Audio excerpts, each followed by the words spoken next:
Yeah, yeah, I'm here.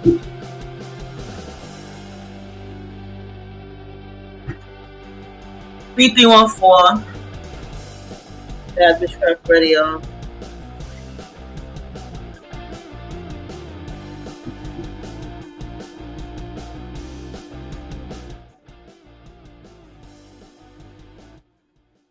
We are going to start the chapter on deception. This is an expansion from the Black Woman Guide series from the artistry of manipulation. So, from the topic of artistry of manipulation, we are branching into books. Dark Psychology 101, Dark Psychology 202, and Darvo. I made a grave mistake. Michael Pace is the author that we're working with the first two books. And the Darvo manipulation book is Neil Brighton. And moving forward, we're going to be moving between these two authors. It might be other authors. I'm not going to limit it, but those are the two authors that I've been actually resonating with the most when it comes to these books. At the top of the hour, we're going to take some time to listen to an audio that I thought was really great that I listened to yesterday. And it's using the Joker to speak. And I think that's pretty cool. And so I'll have that playing at 1 o'clock. So we're going to go ahead and we're going to get into this in a moment.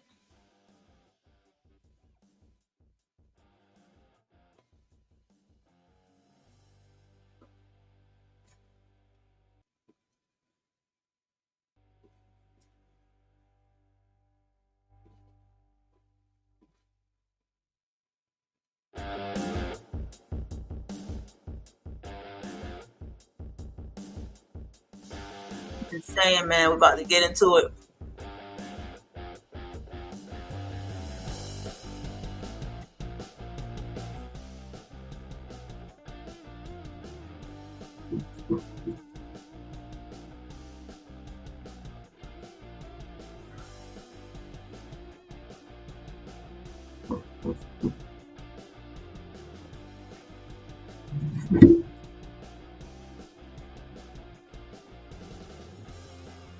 So the last time we spoke,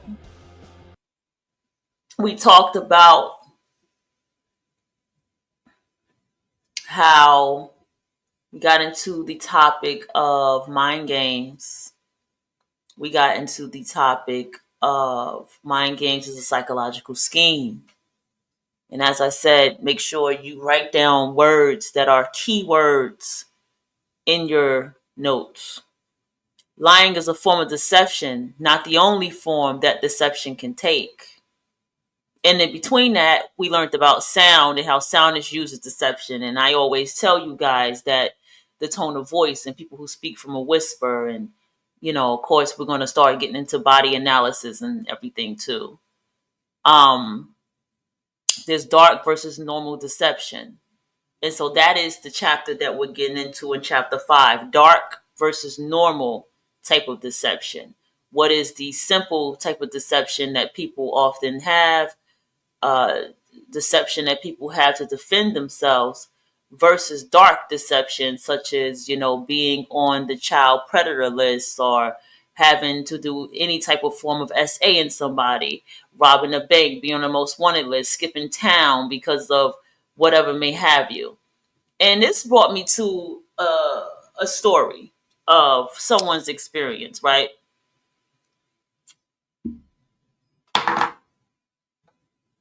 I've had my own story of people, but this one is the best one that I can pull up. What happened is a woman's sister was dating this guy from out of state. Okay. We just say Atlanta. Okay. Mind you, they lived in the Midwest. And so, but prior to coming to Atlanta, he had a child by another woman. Mind you, that baby was a very small baby. Okay, we're going to get into that part. Pay attention to the story and listen to the notes. It was a very small baby. And so the baby that he had,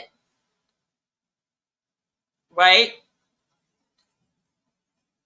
he kind of still kept contact with the baby mother, not like that, but the new girlfriend actually did talk to her, and the baby mother didn't really want much to do with him. Take notes from this story. Long story short, when I went to go visit this friend in the Midwest and I had knew the situation, I even met the sister, met the guy, all that stuff, right? They were saying how he often goes back to Atlanta. Now, they are truckers. So I said, while sitting down at the bar with them, I'll never forget this. I said, how long does it take to get to here to Atlanta? How long is that ride? And how much money is that? How much gas money is that? And her husband began to laugh and he began to tell me. He said, that's a such and such. She began to tell me. They begin to calculate the money and such and such. I said, how often is he going to Atlanta to see his child? I said, is he going to Atlanta Avenue? Atlanta Boulevard? Atlanta Street? So come to find out, he wasn't going to Atlanta to see his baby. I'll just leave the story like that.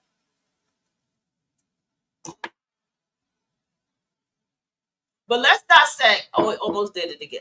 Damn, I hate that. Let's dissect pieces of the story. All right, let's get this show rolling. The pieces of the story is number one. Anybody who you meet that has a small child, okay, and they're jumping in a relationship with you, you need to question that. You need to trust in their intentions. You need to question their motives with you. You need to get more information. Honestly, I would say don't deal with it.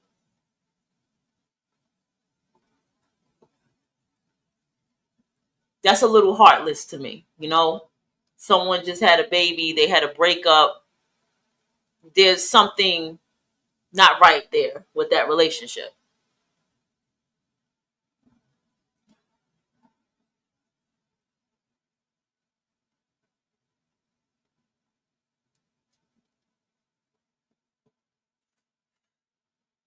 All right, that's number one. Number two, you need to question everything. You need to know, you need to observe. Okay? Somebody tell you some shit like they're going to see a child and they're meeting transportation by way of a car.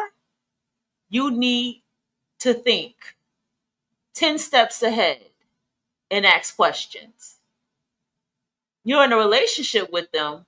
Shit, you should be taking that ride with them to make sure that's what the fuck they said they're going to do. But also, you want to be careful, especially if this is a new relationship. But you want to still be questioning some shit. You understand? So basically, you can come in your own goddamn car and you can leave as you please. Understand that someone who's in the prior relationship with someone is not going to necessarily tell you everything. Here's why. It's two scenarios here. If someone who's with someone I used to be with, right? I'm not going to say too much. Because number one, if somebody is telling you a lot, it goes like this. If someone is blasting and telling you shit about them and anger and this, that, and the third, a lot of times that person wants them back. Guarantees you 9 out of 10 times that's the scenario. They want that person back. They're being spiteful. they're trying to do everything they can to just hurt whatever y'all have, to disrupt it. That's what that is. But whenever there is really something there, or when there's nothing there too, that's the whole thing. Sometimes when there's something there, when there's nothing there, that person is not going to give information. You understand what I'm saying? Especially if there's a child involved. Sometimes it doesn't have to be a child involved for someone not to give information. And someone who's really still involved with that person, you won't really know about them. But if you find out about them, you're really not going to be able to even have contact with them. They're going to be very mean and aloof to you.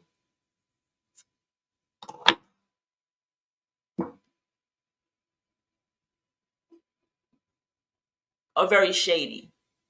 These are the actions of people who are still involved, who want to deal. These are the things that you're taking chances with. And if you feel like you have to do all that, you need to let that person go. Okay? Let's keep going. What was the ultimate deception? Not just the relationship was the ultimate. The relationship was definitely the ultimate deception. But the deception of their relationship with their child. And why did they feel the need to have this kind of lie that they told that particular woman that she would believe that lie? So you have to pay attention to how people lie to you and why they lie to you. People lie about money to me. Okay? I admit that. People lie about money and people lie about their living situation to me. People lie about the things that they do to me, such as they work out. Like that's what I was experiencing in my younger years. That's the lies that I get. Okay? I don't think it's changed too very much because I tend to get people that always got to tell me their business, what they do, what they own. Those are the deceptive and lies that I get all the time. Yeah. But that's just me. That's just my experience. All right, so we're going to go ahead and jump into this book. Get your notepad ready. Let me also make an announcement and say, if you would like to volunteer, but don't be concerned about the word volunteer, I will pay you through Cash App. I don't think I even have a PayPal anymore. I have PayPal, but I don't have nothing on PayPal to use. I have to figure that out. But Cash App, all right? Nigga technology, all right? I will pay you to be my personal assistant for the day, for the night. All you have to do is take key notes inside of the chat room, okay? I will toss you a wrench, which I like to call my shooters. You know what I'm saying? I will make you a shooter so you can get rid of the distractions for me. But I already have like 2 shooters already. But you don't have to be a shooter.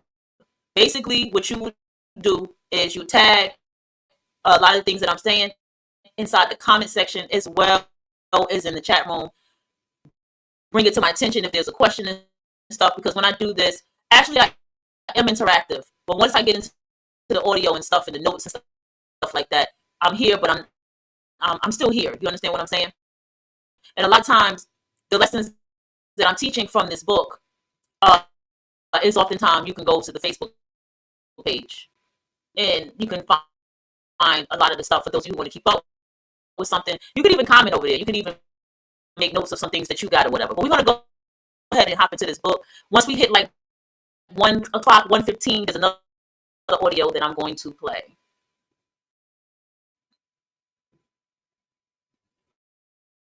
But I want to go ahead and play this clip real quick. Let me go ahead and do my fair use joint. But let me see. Is that the book? This is the book. I wish I could color mark my bookmarks. I think I can. All right, let's go. This right here is a scene from, I don't know why I did that, from Game of Thrones. I want you to pay attention to this particular scene and what Littlefinger said to Sansa. Miss Pretty Sansa. My sincerest condolences. They're right, I'm not good enough for him. You shouldn't say that. You'll be good enough for many things. He'll still enjoy beating you And now that you're a woman, he'll be able to enjoy you in other ways as well. But if he's not marrying me, He'll let you go home. Joffrey's not the sort of boy who gives away his toys. You have a tender heart. Just like your mother did at your age. I can see so much of her in you. She was like a sister to me. For her sake, I'll help get you home. King's Landing is my home now. Look around you. No liars here. We're all liars here. And Every one of us is better than you. Than you at lying. And that was the deception. My sincerest That was condolences. the deception of Littlefinger. We're all liars here. Okay? That was the deception. So let's get into the chapters. Let's go. Chapter 5, deception.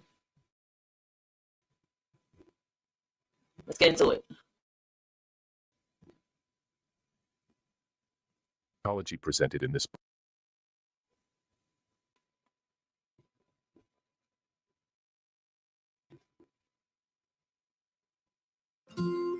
CASA is in the business of changing lives. We do Deceptive party, they are able to deflect any attention away from their own deceptive efforts. This is an example of a deception within a deception and shows the complex, layered approach to manipulation that many deceivers use. Chapter 6. Hypnotism. Hypnotism is real. Of all the aspects of dark psychology presented in this book, hypnotism is the one most likely to raise eyebrows. When most people hear the word hypnotism, they think of a guy with a mustache and a top hat waving a pocket watch while insisting someone is getting very sleepy. Believing in this stereotype is actually dangerous. This is because real hypnotists are out there and are equipped with subtle but powerful techniques. These people are able to draw upon the darkest elements of psychology to influence people in an incredibly powerful way. So if hypnotism isn't the old stereotypical image of a stage hypnotist, what exactly is hypnosis? Simply put, it is the ability to make suggestions to someone that filter through deep layers of their consciousness. This ability to make deep, impactful suggestions to someone while they are in a vulnerable and suggestible state grants hypnotic dark manipulators a high level of power over their victims. Unlike almost every other technique in this book, hypnotism is not something that people encounter in a milder, more innocent form in their day-to-day lives. Hypnotism can take the form of both verbal and nonverbal suggestive practices. Often, the forms of suggestion are very subtle and therefore difficult to detect. By its very nature, hypnosis works on the deepest levels of a person's mind. Someone who is skilled in generating a hypnotic state and response in someone will be able to bypass their defenses and influence them without raising any alarms or giving a person a chance to raise their guard. Hypnotic tactics. Now that you understand the difference between the stereotype of what hypnosis is and what it actually is, it is time to explore the main hypnotic tactics. There are many variations on these types of tactics, but That's right. We on chapter 6, hypnotism. We was on deception last night. Well, the top of the midnight. All right, so we on hypnotism. Let's they go. offer an insight into the main things to be wary of. Examples of how each tactic can be used will be provided wherever possible to give a clear insight into how hypnotists operate in our midst, undetected, every day. Suggestion can be silent. If hypnotism, in a darkly psychological sense of the word, can be understood as deep suggestion, then it is important to understand what exactly is meant by suggestion in this instance. Oh, I have to tell y'all this. Most people might imagine a suggestion is a clearly stated statement like, I suggest you do this.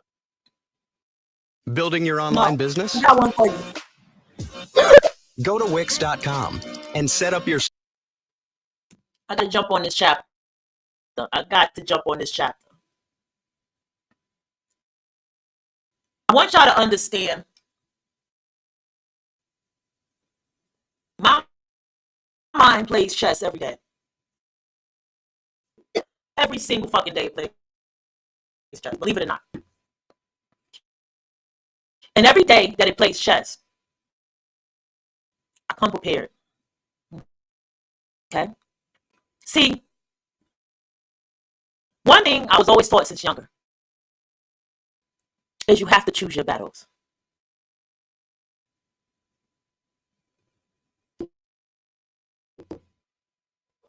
You have to choose your battles. That is the purpose of studying. That is the purpose of analysis of people. You choose your battles. Choosing your battles is not only knowing who to fight, how to fight, when to fight, and if the fight is worth it. One thing a Virgo woman taught me is let them have that win. She taught me that. Nah, you just let them have that. That's a little win. Let them have it. I learned that from a Pisces. Let them have that little win. Because the Pisces learned from that Virgo. You understand? Now, the hypnotism of the situation was that situation in the coven. Now, they came back around and it was like, but you said, and you said, and you said, and you said, and you said. And I didn't respond. I was just listening.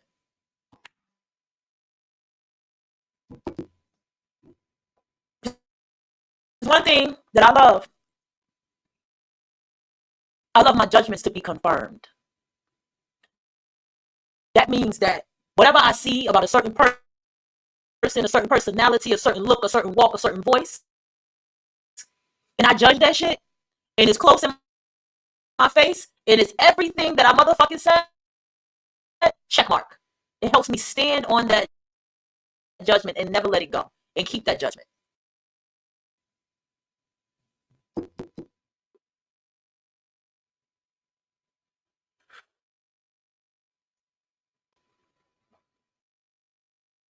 All right?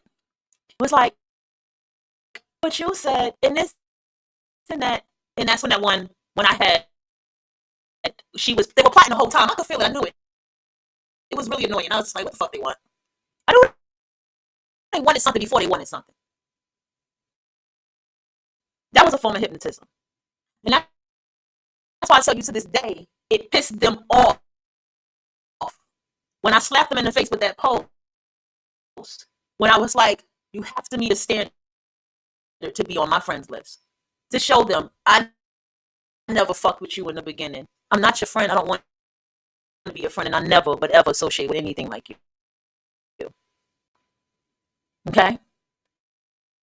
Hypnotism is also people trying to project you to say what they want you to say. Okay? Hypnotism is, are you sure that you can live by yourself? You can live with somebody? And I'm going to tell you what you do. You mirror them.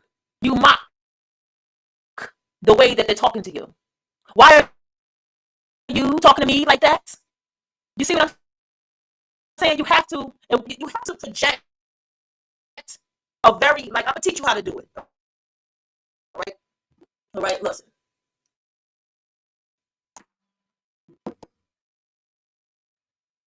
What you do is you channel an energy. You channel an energy of anger. Don't fuck with me. You can take the energy that they're giving you and reverse it back on them. And the way you do that is mirroring. One thing a Pisces does is a Pisces mocks motherfuckers and makes them feel stupid for what they said.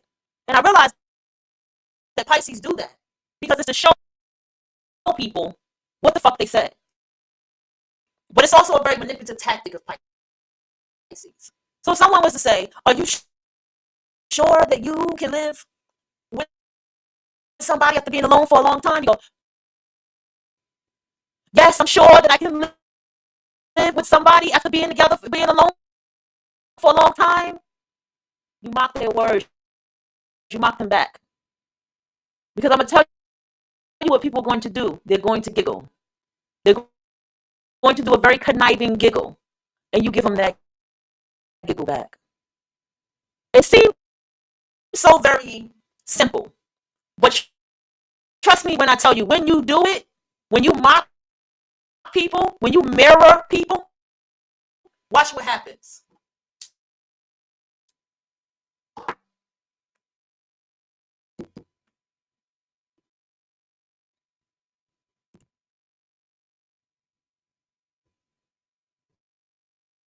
This is far from the truth. The dark psychology view of suggestion is very far apart from the usual understanding of the word. The first important concept to grasp is the fact that hypnotic suggestion can be either verbal or nonverbal. Picture the human brain as an iceberg. The part of the iceberg that is above the surface of the water represents the known and understood aspects of cognitive function such as thought. The larger, deeper part of the ice submerged below the water represents parts of the brain that are consciously inaccessible and little understood. If you doubt the power of this hidden portion of the brain, you need only think of dreaming and the immense power of the mind to generate series of images, pictures, and sounds while a person is asleep. Dark hypnotists target their efforts toward this hidden, subconscious part of the mind. There are, broadly speaking, two types of suggestion used by hypnotists, silent and verbal. Both types of hypnotic technique come in a variety of different forms. The exact type of hypnotism a manipulative person chooses to use at any given time depends on a range of factors. Some manipulators will carry out whichever form of hypnotism they feel will be most impactful on their victim's particular psyche. Others carry out whichever technique they happen to wish to use for their own amusement at the time. This depends largely on whether the hypnotist is seeking to exert influence in the most powerful way possible or is merely trying to control someone for their own fun and games. Verbal suggestion is very difficult to detect. Sometimes, dark hypnotists are able to implant suggestions into their victim's mind using words that sound similar to other, more innocent words. To take a deeply dark example, if a hypnotist was trying to instill suicidal feelings in their target, they may mask the true command of, "You want to die," as something similar sounding such as, "You want to dine." The hypnotist would speak the words, "You want to die," clearly, but in a context that would mask the true content. For example, the hypnotist could talk about an upcoming trip and state, "You have to check out the local restaurants. You want to die, somewhere that is Another powerful word is so. Somebody say something, you say so. And those are very powerful words. And so, sorry when you feel that way. The one that everybody says is, "That's what you think." Don't say that one to me. Do not say that one to me.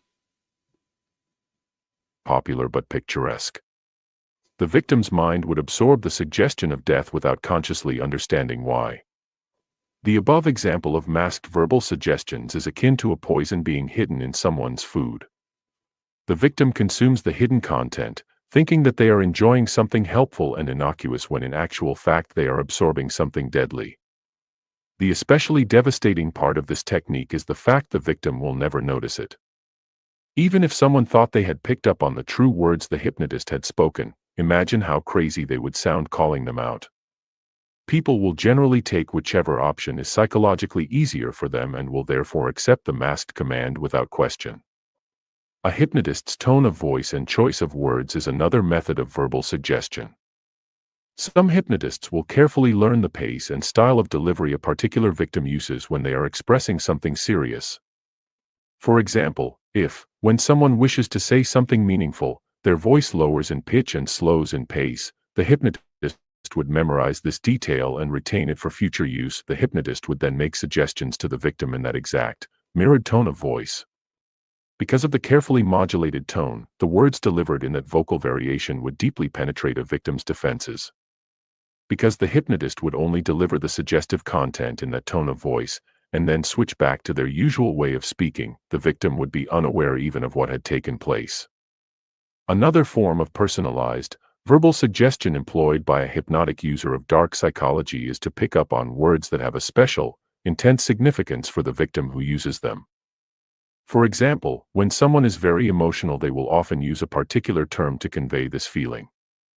If the hypnotic manipulator is able to pick up on these personal words, then they are able to deploy them for their own benefit. Just as people have a specific tone of voice, they have a list of personal words of meaning, without often knowing it.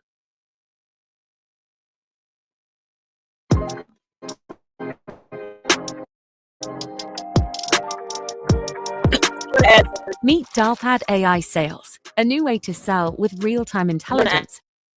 It empowers your sales team at every... I don't think it's that hot in here. I want you to understand, as someone who is empath or spiritually in tune, and the goal here with dark psychology is we're going to learn how to shut off those emotions. Okay, I want us to damn near become psychopathic with how we deal with people, because that's my goal in this. Okay, I want to come a bit of a psychopath. I don't want to feel. I don't want to care. I don't want to have compassion. I want all of that to shut down. Okay, now, as intuitive, empathic people, you need to understand that people will speak in whispers of their hidden intentions or things that they really feel about you. Expressions they can't hide in front of us. What our job is to make sure we pay attention to that. Because after these 3 books, we're going to walk into body language. I'm actually going to make an actual video and stuff from that. So we're going to get into body language and body analysis. And then I'm going to give you guys some case studies. And we're going to sit down and we're going to analyze a few people online that I have been observing. And we're going to talk about the body language and observation that we get from people like this. And like I said, share your stories, protect your identity. You can go, like I said, just go to the Facebook page. Send me a message. I'll read it. You know what I'm saying? I'll look at it. I'll use it as a show, as an example. We can talk about things from that and discuss it. If you want to come on, you can come on. Again, you don't have to show your face. This is a very incognito space. All right, let's go. The manipulator will understand their victim better than the victim understands herself.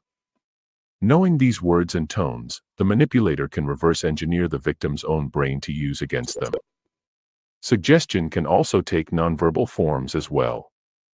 This can be through the hypnotic manipulator's body language or even cues they place in their environment. If you think such seemingly trivial things could not exert a hypnotic influence, then think again. Even political leaders have made use of such tactics in ways such as changing their hairstyle to convey a different intention during speeches. As discomforting as it is to believe, the human mind is deeply susceptible to even the smallest hints and cues. So what are some of the main ways a hypnotic manipulator can use nonverbal suggestion against their victim? The technique centers around the idea of association. A skilled hypnotist is able to consistently link a strong emotion to some kind of external stimulus, such as a particular eye movement they use. For example, if a hypnotist wanted to be able to trigger a feeling of panic in a victim, they may choose to make a particular motion with their eyes whenever the victim was thinking about or experiencing panic. The victim's subconscious would then learn to link the eye movement to the feeling. Over time, the hypnotist would be able to trigger the emotional response simply by making the eye movement, even without the need for any other stimulus. Environmental stimulus is another form of nonverbal suggestion that forms a part of the hypnotist's toolkit. Think of environmental stimulus as like being summoned to the principal's office as a child.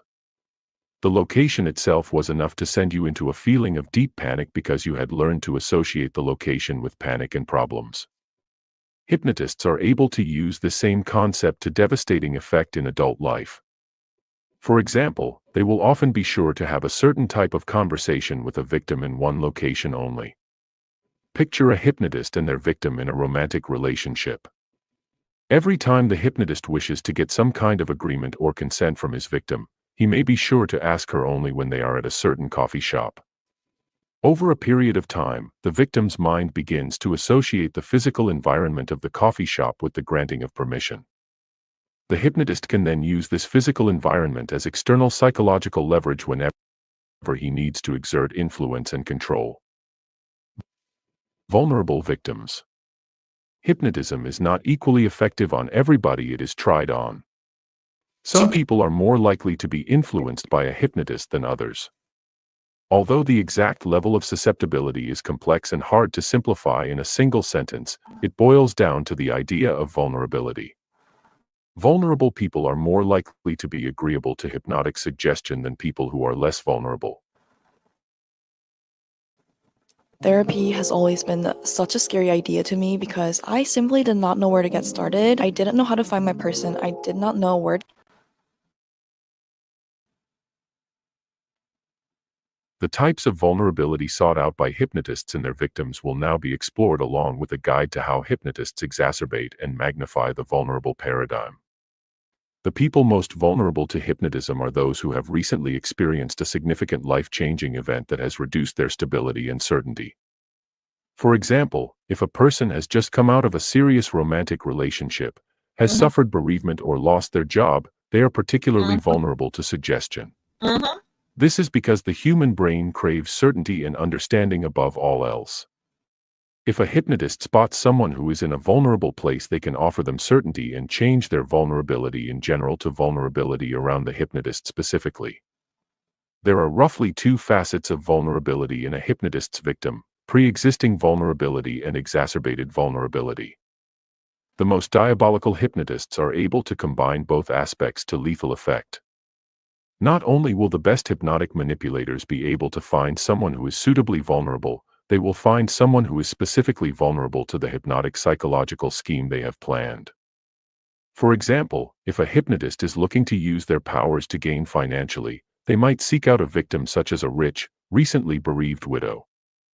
They will then, subtly, and over time, associate their own self with feelings of security and comfort while increasing the widow's general feelings of loss and vulnerability. Eventually, the hypnotist is the victim's only refuge from a hell of their own making. As well as seeking out vulnerability in general, hypnotists are known to seek out situational vulnerability as well. This is when someone is in a situational circumstance that makes them more suggestible than their overall baseline of suggestibility. All right, Black Woman's Guide. This goes back to what I was saying, and I have kept saying. You have people who I say they like to fish, okay? All right. Also, if you're new here, this is a lesson, so there's going to be a lot of pausing, okay? This is a whole segment that we've been doing. I'm going to make a playlist of it, okay? Probably starting the weekend. But anyway, listen. When you are in situations of a breakup, of a heartbreak, of a loss, any type of where your vibrations are going to go down, okay?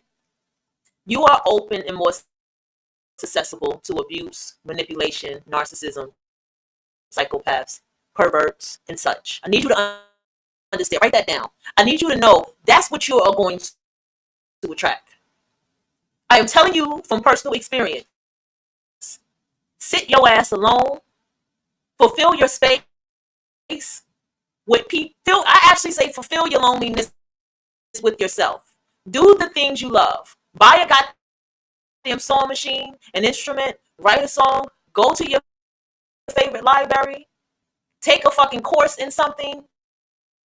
And let me tell you something. When you're in that space, the level of how you're going to hone in to whatever you are doing or hone into your craft. Loneliness should be your muse. Write that down. Loneliness should be your muse. Loneliness is your muse. This is where you can self-reflect and journal. And if you feel like it, meditate. But meditation is not just sitting down with yourself, and sitting down on your couch and chilling is meditation. If you're sitting there thinking and contemplating it, being calm, laying down, doing your dishes, all of this stuff is a form of meditation. Okay? Excuse me. You have to understand that abusers know who to abuse and how. They know how to target. You ever heard of targeted individuals? This is how you become one. When you wear your wounds on your shoulder. When you wear your heart, it's easy to see. I can tell you this as a manipulator myself. I can see how to use people. I don't even have to speak the same language as you, but I can see how you can be used. I can see somebody who doesn't say no, even though they want to say no. I can see people who are very sensitive. I can see all of these things. I'm not perfect, but I can see all of these things. And if I don't catch it right away, I'm going to catch it. And I want you to be the same way. I want you to be better than me with it. Okay? That's the whole purpose of this. And it's purposely directly to direct it to the Black woman's guide. Because the Black woman is everybody's target individual. This is why on TikTok, oh, dear Black women, can you tell us this? The hypnotism. Can you tell us how we can, we all did vote for Kamala, but can you tell us how we can make you feel more comfortable around us and all this type of shit? And then the Black woman is still responding like, we don't nothing. We're minding our business. No, don't say nothing. Show them that you're minding their business. Show them that you don't care by ignoring them. And I'm going to stand on that for the rest of the year as long as this man is president. You have to know thyself. Knowing thyself is not just being vegan and eating healthy. That's a part of it. Knowing thyself is looking in the mirror. Life is a mirror. And you look at that mirror and you look at yourself and you be honest with yourself. This is how you begin to make transformations. Pay attention to people at work who are always in the mirror before they go to work. Pay attention. I'm serious. Pay attention to the people at work that, always looking in the mirror, always fixing themselves, correcting themselves in the mirror. That's life. That's what you're supposed to do every day for yourself. Not in an obsessive way, but you should be in love with yourself. I mean, that's what are you here for? You know what I mean? So let's get into the dark psychology of how this happens.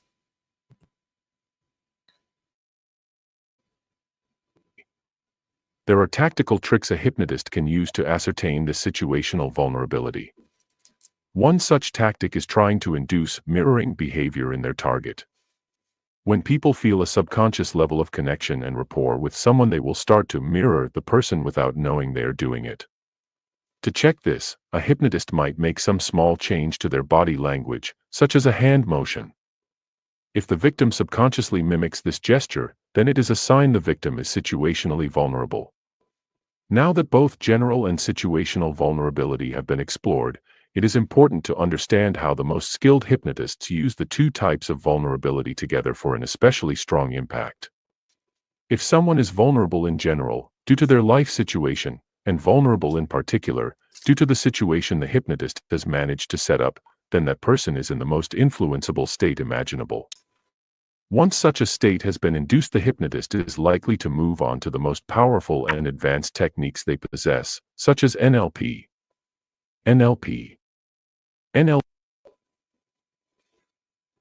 Viviscal hair growth supplements nourish thinning hair. As we go further, you can see, I am going feel to work from this book to dissect ways for Black women to pay attention to things that happens very often to Black women. Okay, and it happens to women in general, but I do see significant things that do happen to Black women that is very subtle, that I recognize very much as a Black woman, that needs to fucking stop. And I'm here to help you through that, because I make a lot of people very uncomfortable outside. I'm the ignore queen. Okay? And I have headphones, and the bitches is huge. Okay? So that's a very leave me the fuck alone tactic, even if there's no music playing. You feel me? And even if you talk to me while I have them on, you might not get acknowledged. You see what I'm saying? I want you also to learn how to speak very rude and directly to people, such as like, what do you want? Like, what? you need to, that woman needs to start implementing this. Black woman needs to implement the dark feminine energy a lot more. Okay? But let's go. NLP, or neuro-linguistic programming, is a technique that is powerful even in the hands of the most well-intentioned people. Leaders within the world of business and philanthropy are some of the most common advocates of the techniques and principles offered by NLP. Placing such techniques in the hands of people willing to use dark psychology to exploit others is like giving a nuclear weapon to a psychopath. They possess both the power and the will to create serious psychological havoc among their victims. Understanding the main techniques used by practitioners of dark psychology offers insight into the way they can be deployed to devastating impact. Anchoring. Anchoring is an NLP technique that involves linking an emotional state to some form of external stimulus. If you are familiar with the idea of Pavlovian conditioning, then you will understand this tactic. Hypnotists are able to induce a powerful emotion in a victim and then link it to a stimulus such as a physical gesture or tone of voice. The hypnotist is then able to induce this emotional state at will by performing the linked stimulus. The most nefarious hypnotists will use the principle of anchoring in a very subtle and underhand way. They will work for a prolonged period of time to induce a variety of different anchors in the psyche of their victim without the victim's conscious awareness of what is taking place. This provides the manipulator with a set of hypnotic puppet strings that they can pull as and when they desire. Often, hypnotists will use an anchor stack to induce different intense feelings in quick succession. For example, they will induce the feeling of love, followed by terror, followed by love once more, all in quick succession. This series of emotions overloads the victim's emotional circuitry and leaves them as mere clay in the hands of their controller. Reframing. Reframing is the art of controlling the way ambiguous information is perceived. There is an old saying that nothing is good or bad unless we believe it to be. Reframing is the ultimate technique related to this idea. Hypnotists can use reframing to effectively control the way their victim thinks and feels. Think of a skilled reframer as an editor. They are able to selectively choose the victim's focus and the feelings the focus triggers. This is effectively hypnotic mind control. So how does darkly psychological reframing work in practice? Let's take a situation where a hypnotic manipulator has influenced a victim to no longer spend time around or communicating with a particular person. But enough about us. Without further ado, let's get started. Why should you publish a book? And I think that this Toni Morrison quote sums it up best. If there's a book you want to read, but it hasn't been written yet,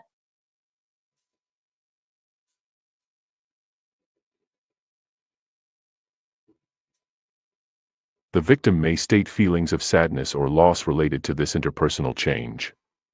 The hypnotist would be able to reframe these feelings into ones which suited the hypnotist's own purposes. This is best illustrated through an example dialogue. Victim: it sucks I haven't spoken to Rachel as much, I miss her. Hypnotist: I know you might hate how things are with Rachel, but I know you're smart enough to love the freedom you have now. Notice how the concept of hate is linked to Rachel and love is linked to the freedom of being without her. The hypnotist also plays on the victim's ego by linking the idea of their intelligence to going along with the way the hypnotist wants them to perceive the frame or perception of the facts.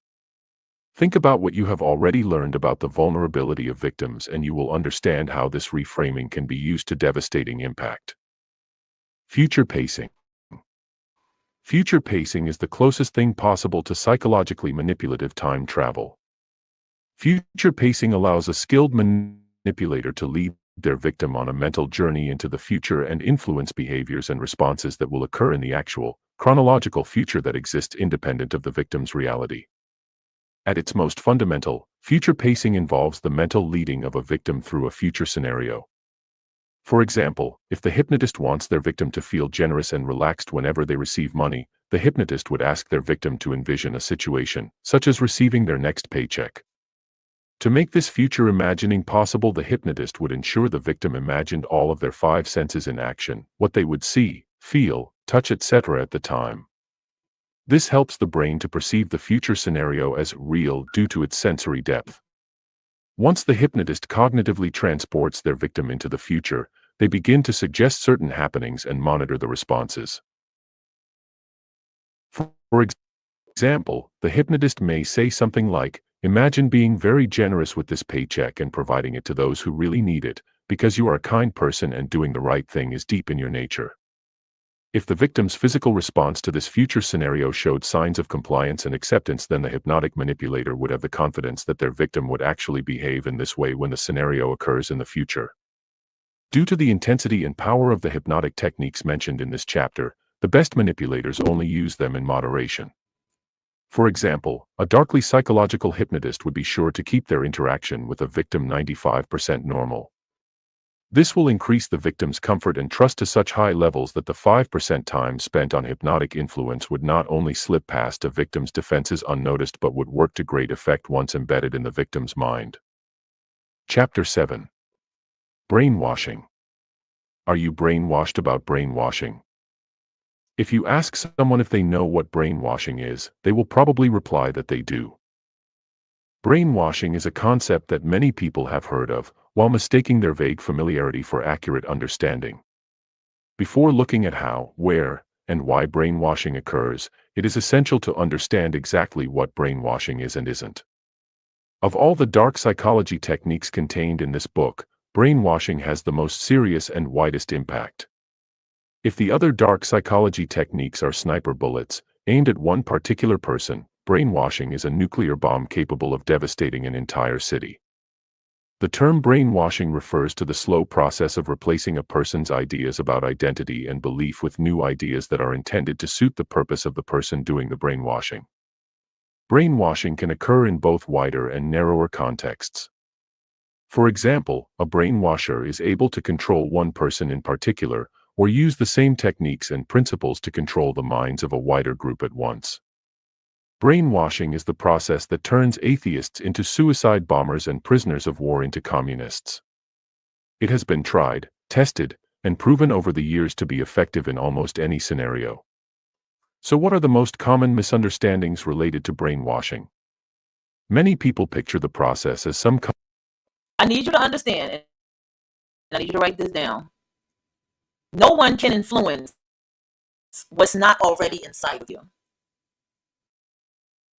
If you go and you bomb something, you wanted to do that already. They were the catalyst for you to do it. Okay?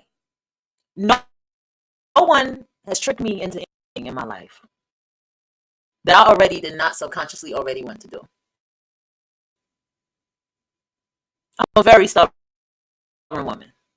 But when I find myself being too vulnerable, that's when I get the fuck away from people.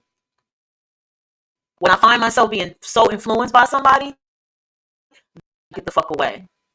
I control what I allow to be manipulated with. My partner can control me in ways that I allow. And we talk about this, and she knows that. But that's, again, my relationship. Okay? What is it in your subconscious? Write that down.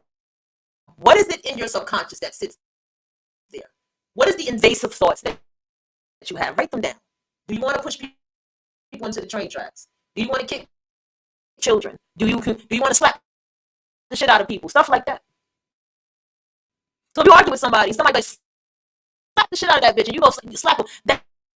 That's because subconsciously you wanted to do that shit anyway.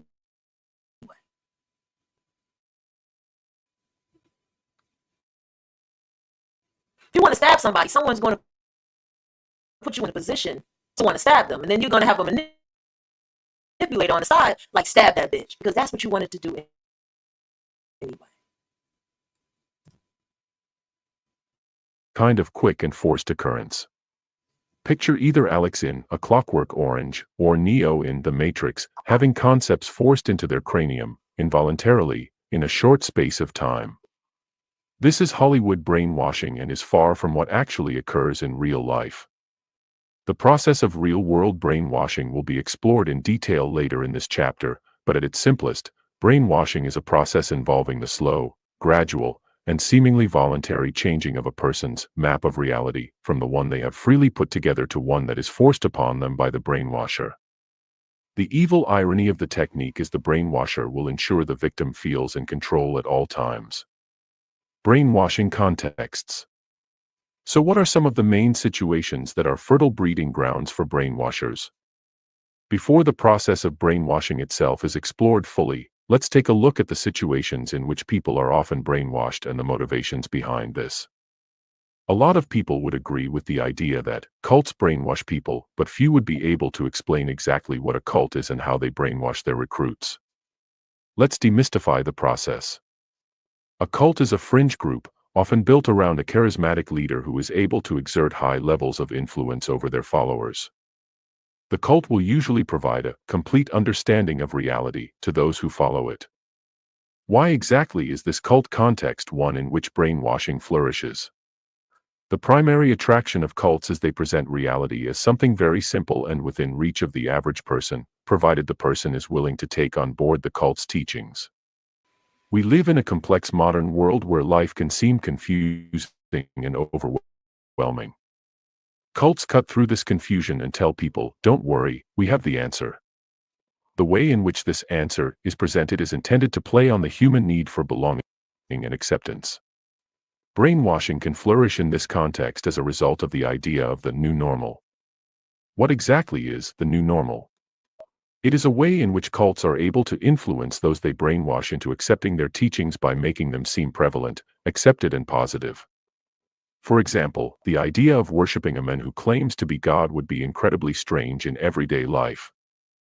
Within the closed environment of a cult, however, this behavior becomes normal to the extent that not doing it would seem strange to people within the cult. This process of persistent, social reinforcement is one of the most powerful ways in which the ideological brainwashing of cults is able to occur. Think of cults as drug dealers. Perhaps the newcomer to the cult had been seeking something in their life and came across the cult, just as newcomers to the world of drugs often, misguidedly, seek out their first high of their own volition. The cult doesn't need to push the drug of their ideology onto the victim, as the victim was already seeking the fulfillment of a void in their life. It is this initial search and readiness on the part of the people who are later brainwashed that makes them so susceptible to the brainwashing process itself. Ideologies are another context, similar to cults, in which brainwashing is commonplace. The difference between a cult and an ideology is the focus of the ideology is on the idea itself rather than the person delivering the message and those who follow them. Whereas cults brainwash people into placing faith and trust in the cult leader and their followers, ideological brainwashing involves leading people to place absolute trust in an idea.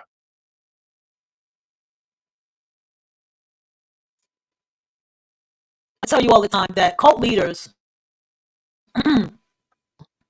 Dalpad's AI Contact Center. the cult leader hang up.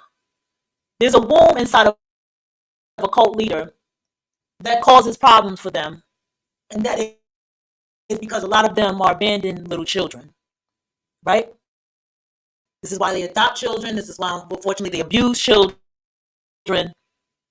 That's the deepest womb of a cult leader. Every single fucking one. They do not like humanity. They do not like people. They are resentful. They are revengeful. Okay? And they despise people who come from families and rebel. That's the womb. But the thing about the cult leader is they have it in them to be something so wonderful in this world, because if you can take a group of people and have them follow your lead and believe in you, that's fucking power. That's God body shit. Okay? But that's the one little thing about the cult leader that becomes their problem. That's the one thing that they do not heal. They've learned and become the monsters that they become because the world has made them that way. Life made me become a monster. And I could be, I feel like I feel like I'm a little bit of a kind one because I can be worse. And I see people who are monsters due to these wounds in the world has given them. And this is why I say you have to get into somebody that you are dealing with. You have to look into their family, their life. You have to really find out the truth. Because that one little wound is their monster. But you have to now look at your wound. Because why the fuck did you attract them? People like cult leaders and stuff, they're not going to be around people who are of a certain caliber of life. They're not even going to show themselves. They're going to give another face. You're not even going to know they are who they are.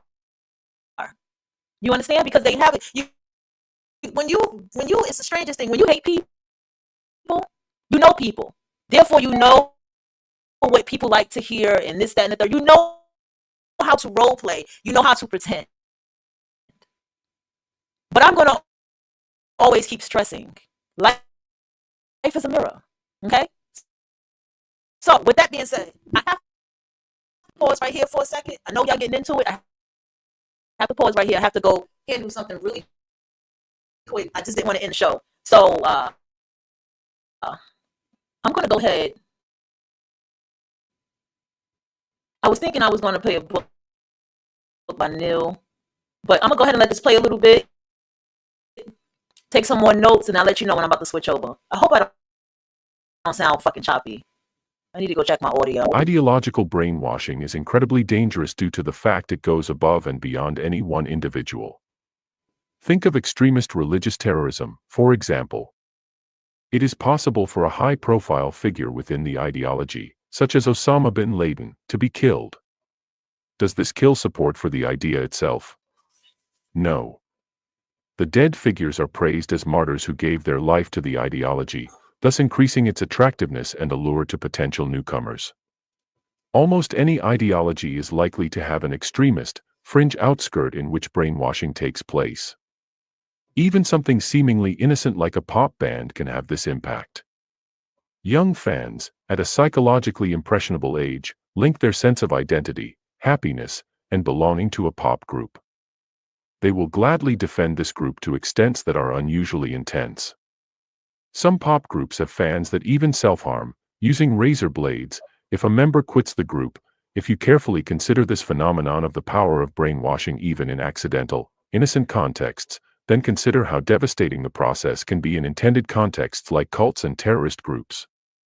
Now that you have a clear understanding of the way brainwashing can occur in broader social contexts, such as cults and ideologies, it is important to understand that a personal, one-and-own context is also a ripe situation for elements of brainwashing to occur in. There are similarities and differences between group and individual brainwashing, and understanding these nuances can help to identify when either type is occurring. Personal brainwashing is similar to group brainwashing as it involves the slow and steady replacement of existing beliefs with new beliefs that serve the objectives of the brainwasher. Instead of relying on group dynamics to reinforce the new normal, a one-on-one brainwashing situation will instead rely on a deep, personal connection between the brainwasher and the victim. This can be even more powerful than group brainwashing, as the content can be modified and altered to the particular psychological constitution of the victim. The process of brainwashing. Now that you understand the reality of what brainwashing is and where it occurs, let's take a look at the specific process itself. Distinctions will be drawn between the way in which the process applies to both group and individual situations. The starting point. Before we get to the starting point, I want you to go ahead. I'm going to go ahead and branch off a little bit. We're going to go ahead and jump into this book. Okay. And this book is, you can see the title right here, The Devil's Effect, How Good People Turn Evil. Okay. So this goes back into what I was just saying. So we're going to go ahead. Y'all going to probably listen to this a good maybe 20 minutes. Okay. So I'm going to go ahead and let this one play. And I'll be back. All right. Let's go. Enjoy this. You know it's going to be commercials. Today, we're diving the devil's effect, how good people turn evil. Don't forget to like, share, and subscribe to become part of our growing community. Let's get started. Introduction. Unveiling the devil's effect. In the intricate tapestry of human existence, there lies an eternal struggle between the forces of light and shadow, good and evil. This perpetual conflict is not merely an abstract concept, it is a fundamental aspect of what it means to be human. Within each heart, an unseen battle rages, often concealed beneath a facade of morality and virtue. The desire to perceive ourselves as principled beings, champions of ethical values, and steadfast protectors of what is right is a deeply entrenched aspect of our self-identity.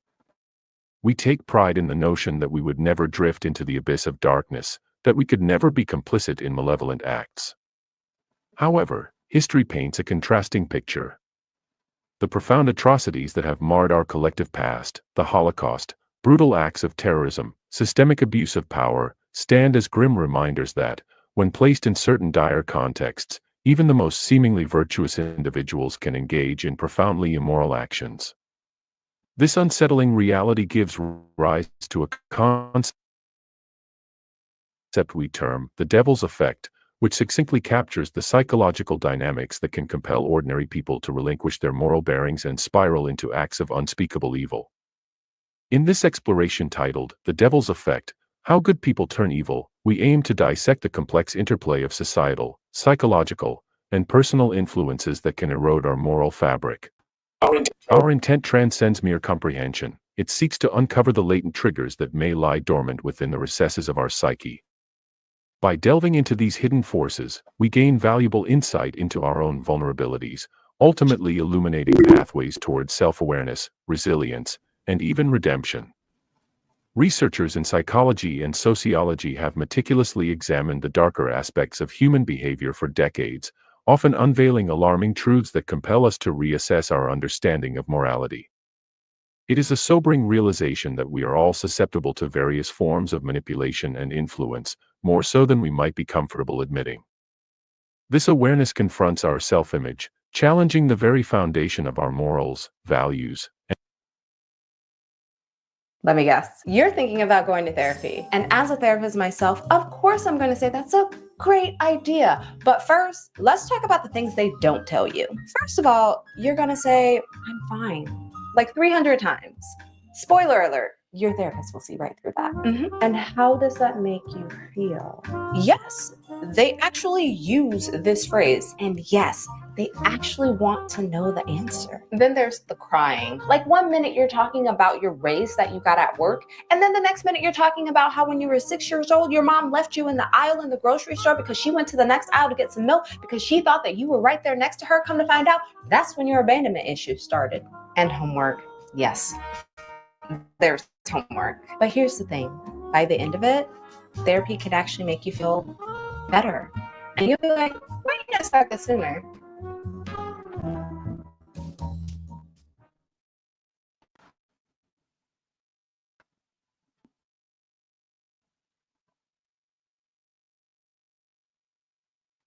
How to convince your nervous system. It's just a simple task, meeting, deadline, email, to-do list, dentist appointment. You're not being chased by wild animals. You know that feeling. Heart racing every time you check your calendar. That blind panic when you're drowning in tasks. Your brain treating deadlines like actual death threats. Yeah, your nervous system can't tell the difference between a growing to-do list and being hunted. Fun times. Enter motion. It's the system that finally gets you unstuck. Just dump everything in, work projects, life admin, all that stuff keeping you up at 3 a.m. and watch yourself actually start swimming instead of drowning in tasks. You finally have your together, dentist appointments actually happen, work gets done, and you've got time for that side project you've been dreaming about. Over 1 million people are already using Motion, and I promise you it is worth the hype.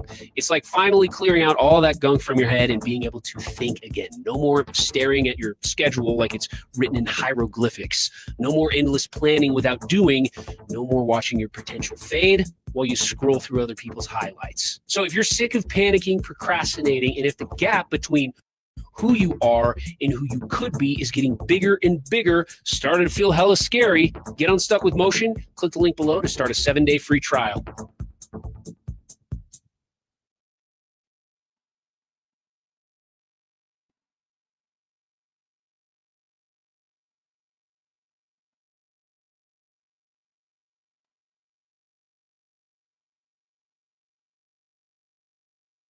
And beliefs.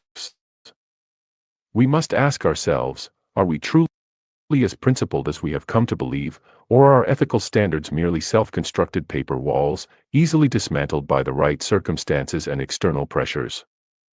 In the pages that follow, we embark on an enlightening journey through the psychological mechanisms that fuel the devil's effect.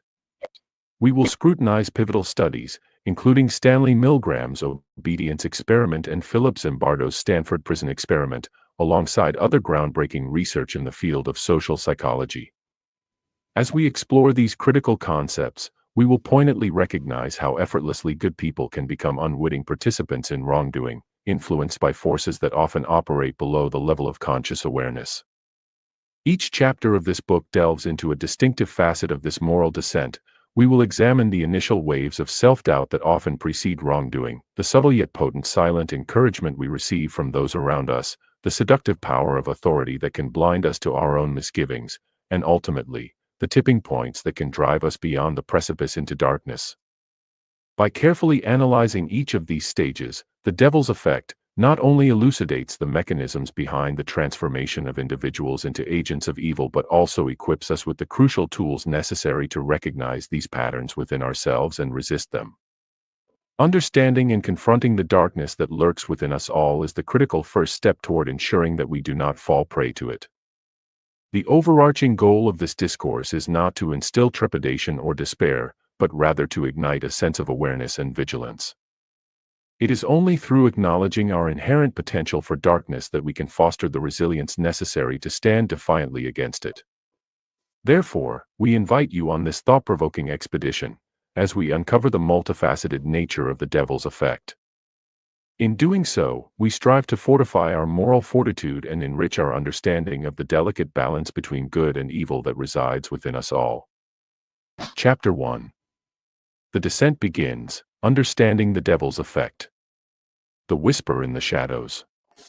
The devil's effect subtly infiltrates the very core of our moral beliefs, but it is not a dramatic upheaval that strikes with sudden force. Rather, it is a gradual, almost imperceptible deterioration of our principles, a slow dance with temptation that leads us to questionable choices and actions. Imagine for a moment a serene stream, its crystalline waters flowing gently over rugged stones. At first glance, the interaction appears harmless, the water sparkles in the sunlight, and the stones seem to withstand the light caress of the current. However, with the passage of time, that unrelenting flow of water begins to wear away even the most solid rock, reshaping it fundamentally. The devil's effect unfolds in much the same way. It operates quietly and with an almost artistic finesse, reshaping our ethical landscape without us even realizing it. Marketing leads shouldn't lead to a dead end. Talk to the right customers at the right time, then lead your business to its best quarter ever. And that's why we use HubSpot.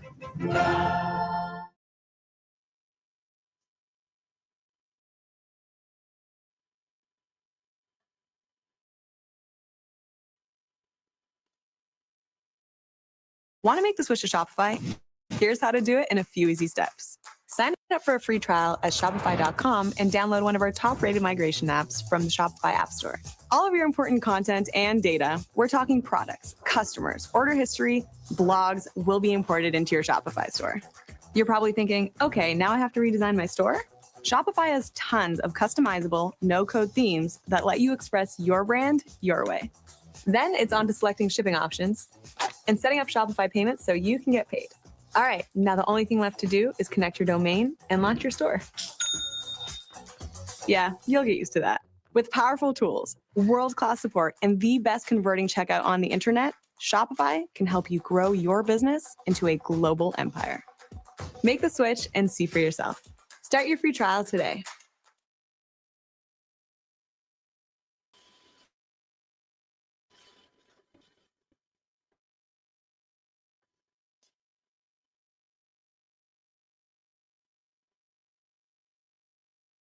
This insidious phenomenon is not characterized by brute force or aggressive confrontation.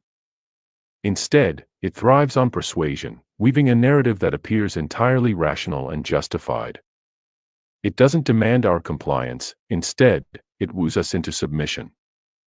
It creates an atmosphere that feels inviting and warm, lulling us into a false sense of security as we navigate the murky waters of moral ambiguity. At its inception, the devil's effect manifests itself as a soft whisper, an internal dialogue that often masquerades as innocent reasoning.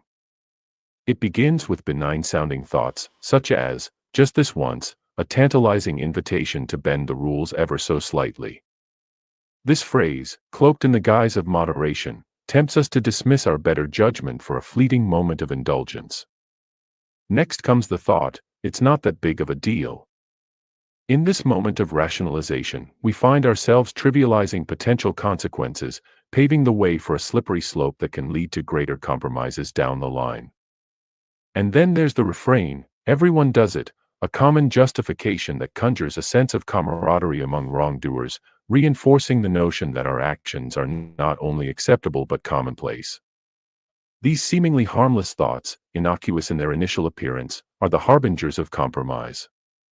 They represent the first delicate strokes on a canvas that, over time, will evolve into a vivid portrayal of moral disintegration. Each whisper serves as a brushstroke, painting our hearts and minds with shades of gray where once there was clarity. With every small concession, our boundaries weaken, and the line between right and wrong becomes increasingly blurred. In the end, what began as a gentle coaxing can lead to a profound transformation of self. The metamorphosis is gradual, often unnoticed until we find ourselves far removed from the ideals we once held dear.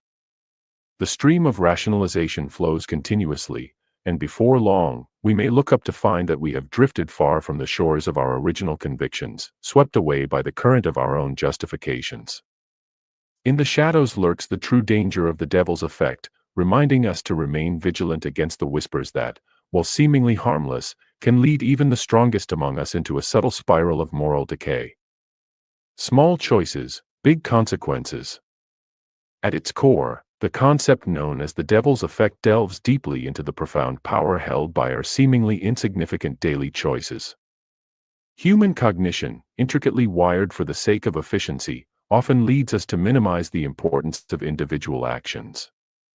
We may justify a small lie told to sidestep an uncomfortable confrontation or dismiss the consequences of a minor shortcut taken in order to meet an impending deadline.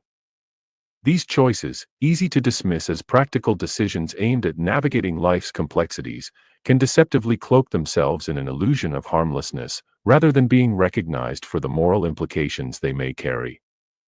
However, as time progresses, the weight of these seemingly trivial decisions accumulates, like tiny grains of sand that, over time, can shift the course of a river. Each choice, with its own subtle influence, gradually shapes and adjusts our internal moral compass, often without us even realizing it. To illustrate this concept more vividly, consider the metaphor of a ship embarking on a journey across the vast ocean. When setting sail, a small 1-degree deviation from the intended course may not seem significant in the initial moments of the journey. It might appear that the ship is still headed in the right direction, or that the difference is too minute to matter. However, as the ship continues to navigate miles and miles of open water, that slight misalignment from its true course will inevitably lead it to a destination that is profoundly distant from where it originally intended to arrive. The journey becomes a metaphor for our life choices. Each small compromise we make acts as a degree of deviation, gently but persistently steering us toward outcomes and life paths that we never envisioned and may not desire. In a world that constantly emphasizes the big decisions, those monumental life choices that feel inherently consequential, it is all too easy to overlook the quieter, less dramatic decisions that shape our character and future. Yet, it is precisely these small choices that accumulate and form the backbone of our moral framework. Each little decision we opt for, Whether it's being slightly dishonest in a conversation or opting for ease over diligence in our work, may appear inconsequential in isolation. Yet, when viewed through the lens of time and reflection, their cumulative effect can transform our beliefs, ethics, and ultimately, our life trajectory.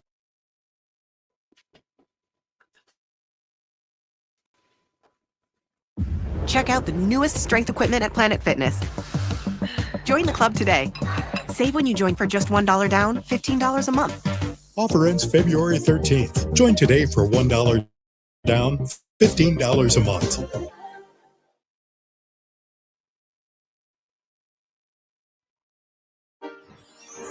Persil cleans and helps keep clothes looking newer longer. Get that new clothes feeling.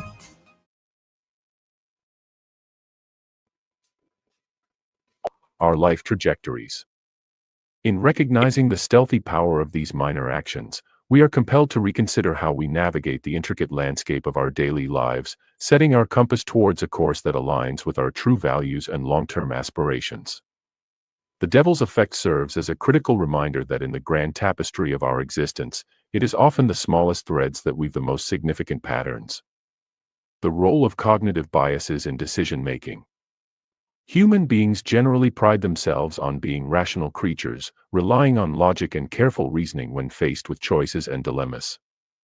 We like to think of ourselves as objective thinkers who weigh pros and cons systematically before arriving at decisions. However, the reality is more complex. Our choices are frequently influenced by cognitive biases, innate mental shortcuts developed through evolution that assist us in processing the overwhelming amount of information we encounter daily. While these biases can be beneficial for navigating intricate situations, they can also lead us down misguided paths, impacting our judgments and actions in significant ways. One particularly insidious manifestation of cognitive bias is what is commonly referred to as the devil's effect. This phenomenon thrives on our inherent biases, leveraging them to manipulate our perceptions and behaviors to a detrimental degree. The devil's effect can distort reality, making it easier to rationalize immoral or unethical choices by tapping into the biases that permeate our thinking.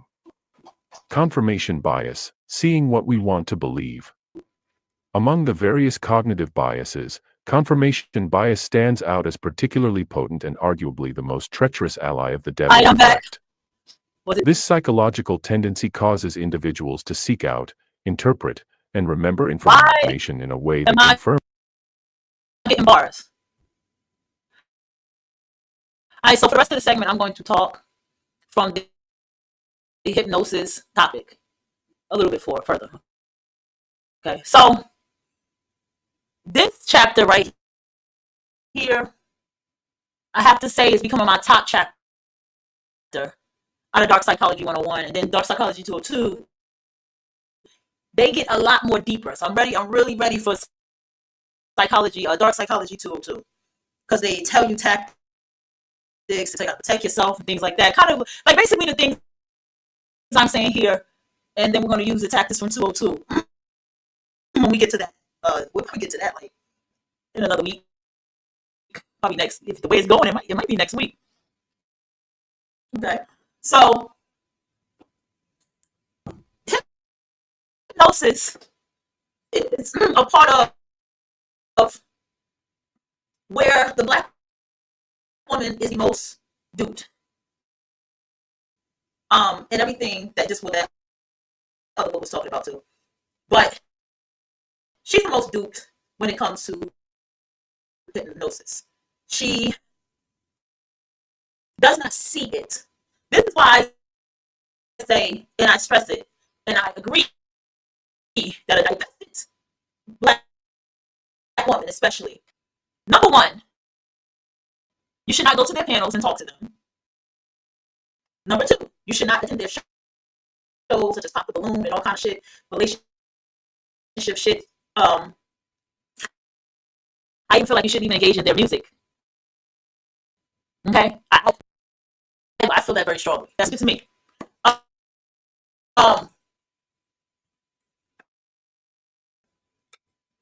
There is. I'm talking about the culture I know, which is Black culture. I can't speak for nobody else's culture, and I can speak for Caribbean culture too because I'm a part of that. But there's a deep hypnosis that the Black woman is under. And I mean a very deep hypnosis. Okay? I'm not going to put that on right now.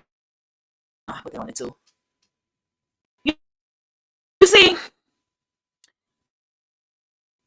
I will write it down in further detail, like actually sit down with it one, just sit down and just really write it in detail, write it all the way out. It's probably going to have to be a day that I'm home that I actually just sit down and write this out. Because for me, I see the parrots, going back to that, of how people dig into Black women, right? Or they dig into who they are in the presence of when you are a Black woman. Because I go through this a lot. Understand that being a spiritually intelligent woman, a lot of people are not going to be at your level. I need you to know that for a fact. Being a spiritually intelligent woman is a spirit, is an energy, it's an energetic thing. And no one is going to be at your level. Those at your level will meet you at conversation at your level.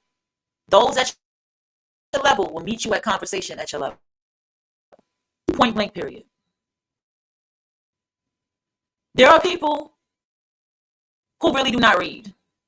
There are people who think it's crazy to start your day at 5, 6 in the morning. Some people think it's crazy to start it at 8 in the morning.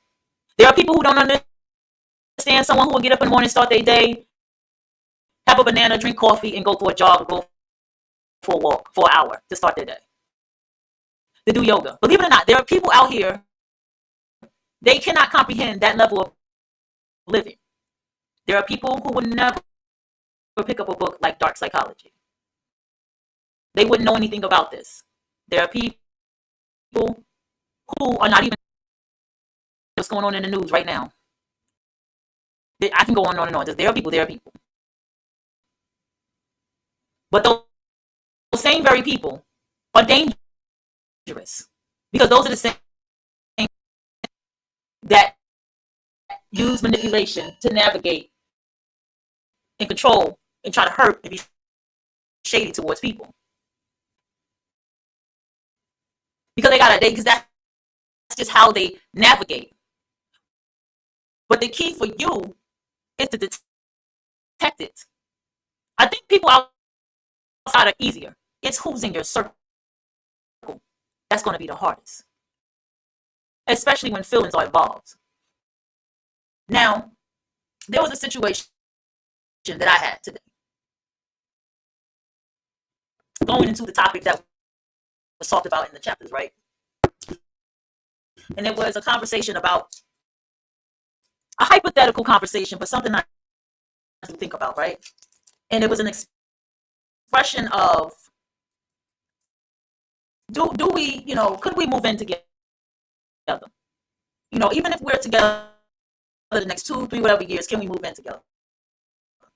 And she began to express things that she knows about herself and people and this and that. And I began to tell her about how somebody I live with, the shit that they were doing as far as what they did for friends and people and how they put everything down and things like that.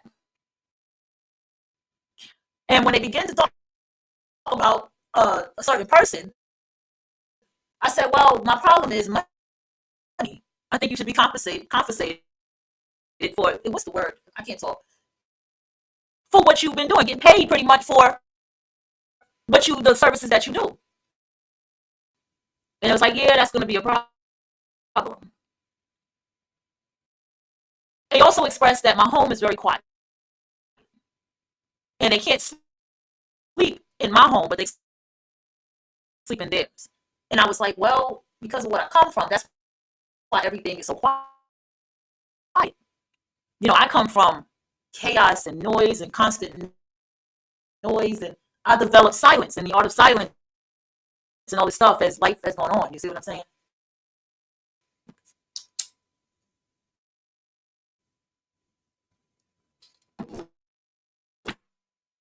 Right. So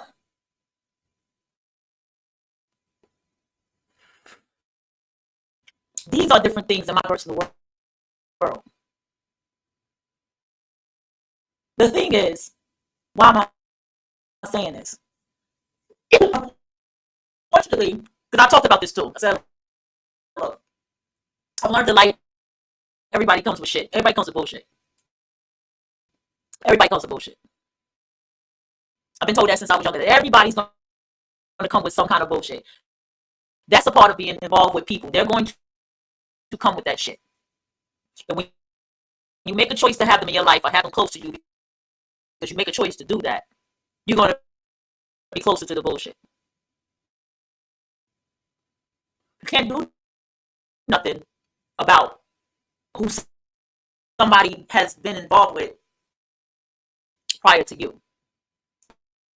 You should be happy that at least the person has a life, has friends, has some kind of life prior to you. And you don't want somebody who doesn't, because then that's a little shaky, right?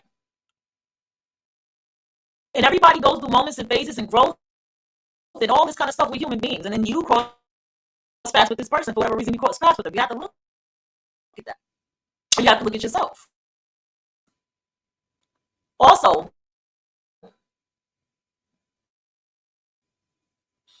I looked at how,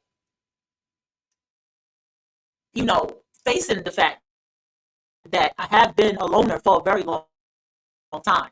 I have built self-sufficiency, and I'm still building self-sufficiency in my life.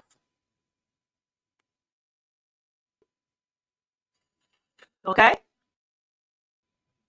Not only am I building self-sufficiency, but I'm also growing internally. But this is my path. And this person in my life has become a part of it. And I need you to understand life the same type of way. Some people, y'all move in with the person. It might be financially better for you. But I'm in a point in my life where I want to see how you finances. If I don't like the way you handle your finances, because that's the 48 laws of money too. It states that, like, you want to be with someone, you don't want to be make a financial mistake with somebody.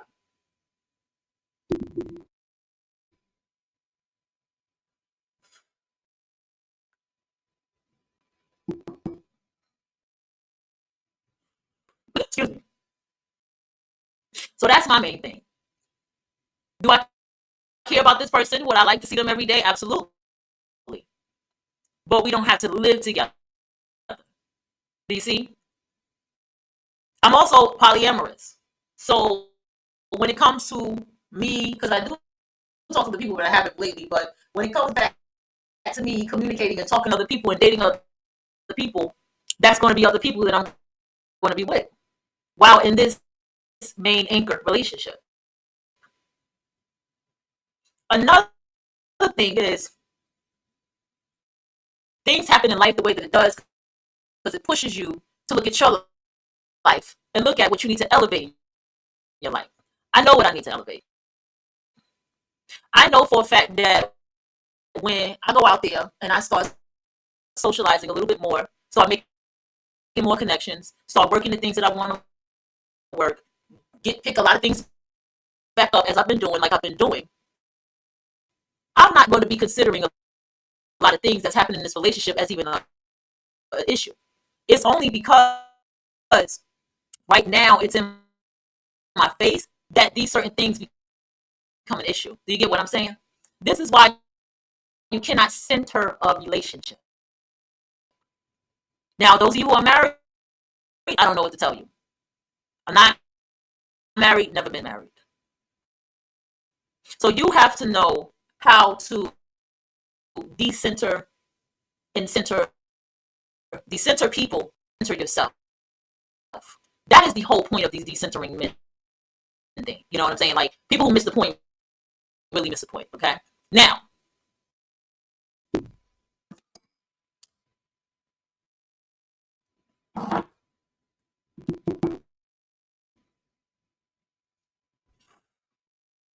Another thing to also make note of,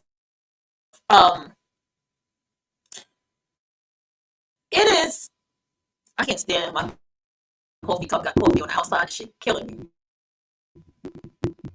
No, I ain't spilled that much damn coffee while I was sipping it. It must have spilled over. OCD moment, y'all. So the main thing is,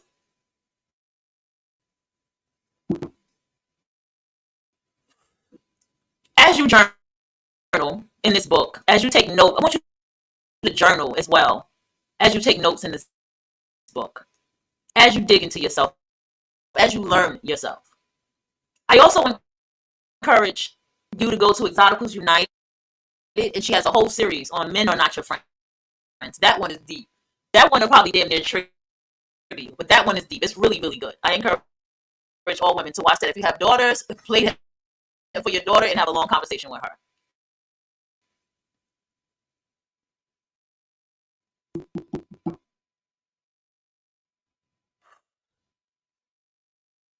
Another thing, understand that when you take this path, right, when you choose to be celibate, when you choose to not have no friends, when you choose, this is a very quiet life. Let's just call it what it is. Even if you're in a relationship, it's still very quiet, the way that you live your life and the way that you move. You can't be too quiet if you're involved with somebody in a relationship right there with you on a day-to-day basis.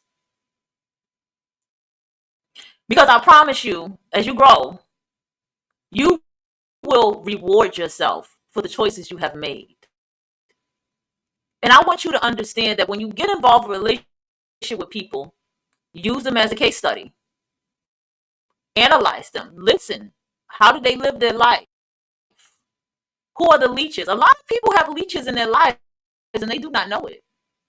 A lot of people always have people grabbing them and wanting them, but see, it's not the people around them, it's them. Because if you live a very selfish life, a very self-centered life, you have the capacity and the ability to say no, right? And if you live the life where you made yourself available, you know that you've made yourself available and usable. And coming back from the town I grew up in made me see why I was the way that I was. This is why I came into a town who was literally a Scorpio, which my Saturn is a Scorpio in the first house, so it makes sense. My own psychology, my own shadow work is right here in this town with these people, with this way of life. And that was the awakening that I needed. Understand that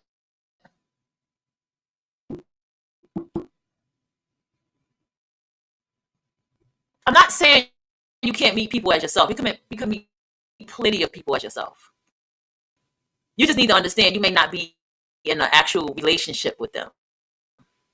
Because the way you're living your life in this very detached way, these people that you're attracted to live in their life the same way. And when people have a lot of goals and ambitions, they don't want anything to stop that, especially when they work for that. Everything I have, I work for it. Everything in here, it doesn't even matter if anything was given to me. I still work for that. Because anything that's given to me is of great quality. These plates that I have, this air fryer that I have, this coffee fucking maker that I have. What else I got? This Courage machine that I have. All of it is high fucking quality. I bet you all this shit is over $100. The damn plates that I have. Chef plates. These are all the things that I have. That I've worked for. And I have the things I took with me in that suitcase that I have to go back through again to pick back up again with all my art and everything when I get more stuff to organize it. These are all the things that I have. So when someone comes into your life, they're becoming a part of your world, a part of your value, a part of your worth. And you sit around down and you see what's going on with them. It ain't for you, as the book states, to try to change anything. It ain't for you to suggest. It ain't for you to try to take everyone out their life and all that kind of shit. You ain't gonna do nothing but stress yourself the fuck out.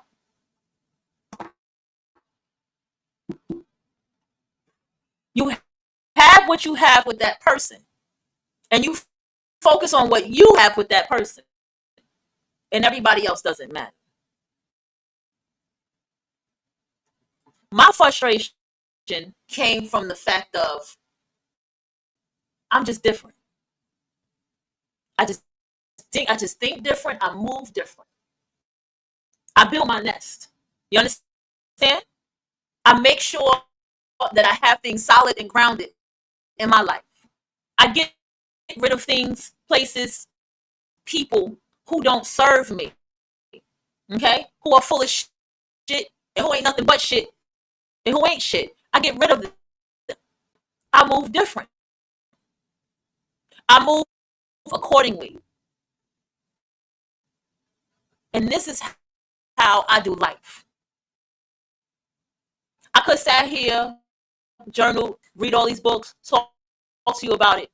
But I made the choice to start this series. I made the choice to share this book. I made the choice to sit here and discuss and give lessons. I made the choice to even pay people to help me just bookmark this shit. Because that's how dedicated and serious I am. You have people, they don't have that level of goals and ambition. I overheard a conversation where people was like, yeah, you can go to school for free, and I mean, you know, you can do this, and you can be in the army, and you can do this. When I'm thinking, they don't know Trump trying to stop black people from going to the military and shit, but okay. It's people, I can hear it. It's like they're seeking somebody to just give them what it is that we have right here. They're seeking just that chance to cross paths, to come across shows like this, talking about stuff like this, who's not all flashy and sponsorships and all that kind of stuff, but really focused on the mind and the soul and elevating the self and really living what they're talking about. That's what Pluto in Aquarius is about as well. You have to live this shit vivid. I tell myself, I don't like getting up at 11, but I've been working for my money. I've been sleeping. I don't fight sleep. Okay? But I tell myself I'm not going to stay in this bed after 11 o'clock. 8, 9 o'clock is my time that I like to be up, and I like to get up, and I like to start my day. I can't make it 5, 6. It's not possible for me to do that. I can't do the 4 hour sleep no more, but I can do the 5 to 6 hour sleep, and that's enough time for me to get things done, such as this. It's been an hour and 43 minutes, and I got a lot done. Just an hour and 43 minutes. Because now I am working to implement yoga in my morning routine. You understand? I'm working to implement going the fuck outside, wrapping myself up properly, and going for a nice good jog, a nice good walk outside to start my day. And listen to audio books.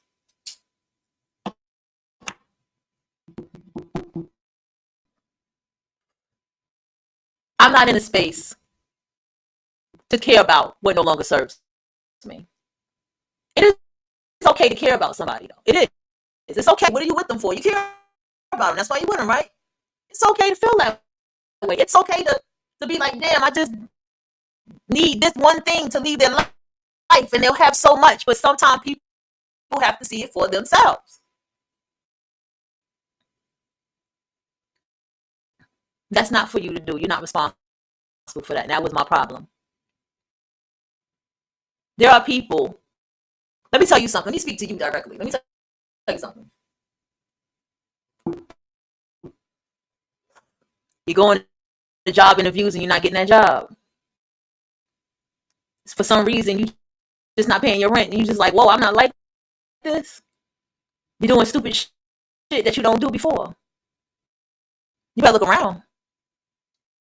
You better look around in that circle. You better look around for that hypnotic influence that you don't see, that subtle dark psychology that you don't see in your life. Because toxic, people be like, yeah, toxic. No. Toxic motherfuckers can be bad luck. And I sat here and I watched this with my partner. Right? I watched it.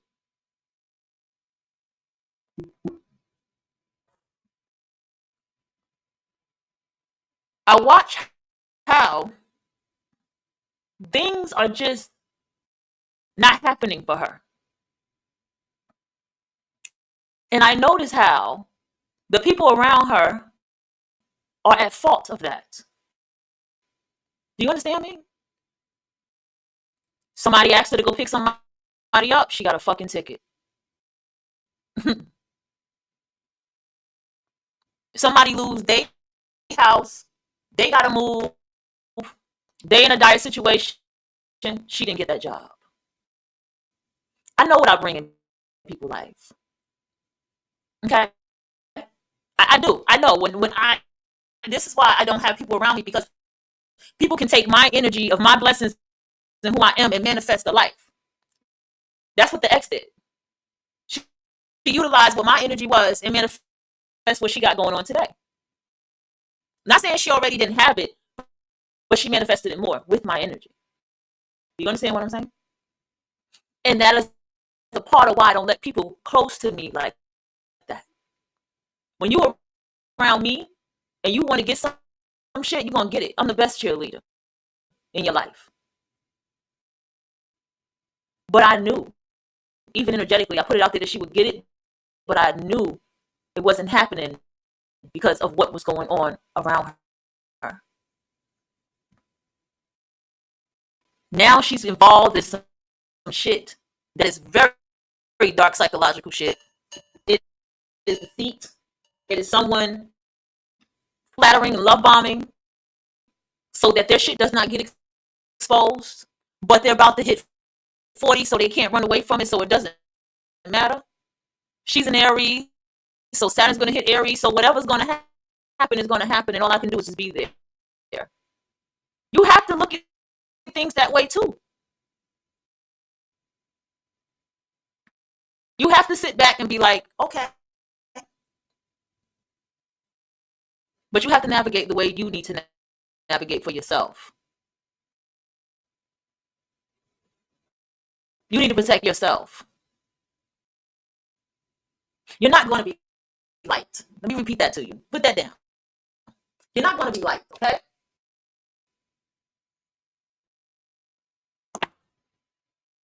Living life, choosing you, choosing intelligence, choosing books, choosing the closest to you, which is what came through you, which is your children, over everybody, as you should. What was incubated through you over everybody, which you should. Choosing yourself on top of that, you're not going to be liked. That's how much users and vultures and leeches are around you. And when they can't leech off of you, they don't like that. I have a hurdle in my life, and I know why I have that hurdle in my life. Because someone benefits from me having that hurdle in my life. But I have to be brave enough to do what I need to do to get it done. Okay? And I may have to reach out to somebody to get it done. Because at the end of the day, me and this person don't have the best relationship. But at the same time, I was incubated through her. And there are times I need that person when it comes to business, money, and logics. Because that's who I get it from. You get where I'm going with this? You are not going to be liked for being celibate, glowing, looking looking younger, even though you don't give a fuck about looking younger. It's natural for you, so you just live your life. Taking care of your skin, taking care of yourself, taking care of your body, taking care of your mind. You're not going to be liked. Because one thing about people like this, or us, is we do not talk about it. And if we do talk about it, people can't receive it. Right? You gotta have a conversation with somebody on a BBL and you just be like, you don't have to do all that, just do squats. Just work out. Just shape your body to your body. Just look at what your body looks like and just shape it to the way you want it. You want to go get a body shaper. Go get a stomach trainer. Those things really do work. Because when you have that on all day, it makes you limit how you eat. It makes you limit what kind, because you can feel your body through the stomach trainer. I'm going to get me a new one. I'm going to start taking me supplements. I'm going to buy me a whole gym set here, meaning weights. I think it would be better for me to just bring my own weight set and just work out. Whatever time I decide, when I wake up 4 or 5 in the morning, I just get up and whatever and work out. You have to build what you need to build for yourself, because that's my ultimate goal. Is I want my body to transform. I don't want this body no more. It starts somewhere. People who write these books, who knows what their life was like? Who knows what they've experienced? Who knows what they've seen? They may be talking about themselves in these books. This might be their confessions of their own self and things that they have done. And this is them clearing their karma through writing books for us to read. Or maybe they have experienced what we experienced and they got up and wrote about it, just like I'm getting up and talking about the experiences that I had. Because the key thing they tell you is you must talk about it. You must put it out there. You must let it be known.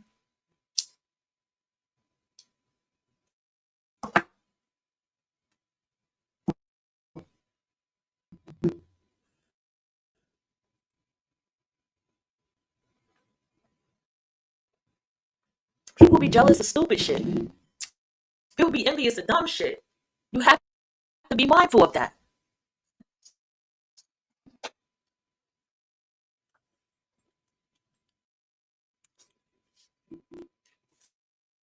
And it's not for you to care about it either. You feel me? You don't care. Another thing I want to mention. Life moves when you move. That's the most realest commercial ever. Life moves when you move. You understand that? That's a for real ass motherfucking statement. You not. The moment your mind begins to say, this is what I'm going to do. This is what I'm going to do. Eventually the body's going to move. Watch people who are millionaires that are elders. Watch elders who are successful and listen into what they say about life. People who are 80 years old, 90 years old, 70 years old, 60 years old. Watch what they say about life. Watch how many of them say, I have no friends. I don't deal with people. Here's why. I'll never be married again. Here's why. This is what I've learned in life. And I would do. I'm not talking about the regretful ones. I'm talking about the ones who actually are successful. And I'm going to tell you the first thing they all the first thing they all say is trust no one. Trust no one. That's the first thing they all say. I promise you, go look. It's a guy who interviews elder rich people, elder successful, like million people who have got their first million, all kind of shit. Just look it up. They tell you to read books. Number 2, they're going to tell you to read books. That's the number 2 thing. Read books. Take advantage of all these books while you're alive. Telling you, because most successful people, they're avid readers. Have you been transformed by a book? I have. Have you gained more knowledge from books, audio books? I love audio books. I have. You can sit down and listen to philosophers like I like Plato. Everybody likes Nietzsche. Everybody likes what's that other guy? Marcus Aurelius. I'm a Plato person. All of these people, all of these books. To apply it to your life. And you have people that read all these books and then they write from these books in a more modern way. But it's all applicable. Books like Dark Psychology, applicable to your life. Don't take it for granted. Don't take it for granted. Don't take advantage. Take advantage, definitely, of the plethora of things you can learn. There are books telling you the food that your food eats. The body keeps the score. That's my next thing. I'm going to be reading a lot of health books and stuff. Really learning what is health. What am I eating? What am I doing to my body? What does the food that I eat eat? What is the best recipe for me every single day? What water am I drinking? Is this really helping me? Am I drinking enough water daily? These are the type of things that I consider. What is my bowel movement and pee looks like? And is this healthy? How do I eat when I'm on my cycle? All of these things should be considered. Because it's you, it's your body, it's your life. Because when you are reading the book, you are having a conversation with the author. Quoted from the book, How to Read a Book. There's a book called How to Read a Book, and we'll be reading that book too. 60-year-old, almost 70 years old, Robert Greene is still alive to tell us and teach us things about life and people, about ourselves. They're still here talking. Robert Greene consistently has posts going on if you follow him.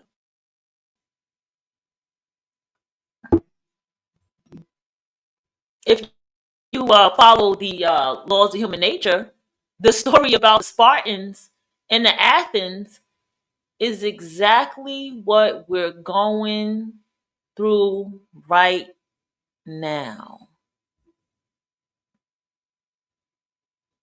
Tell me I'm lying. Are we not going through the story of the Spartan and the Athens, which would be the Democrats, which would be the Athens, versus the Republicans, which would be the Spartans?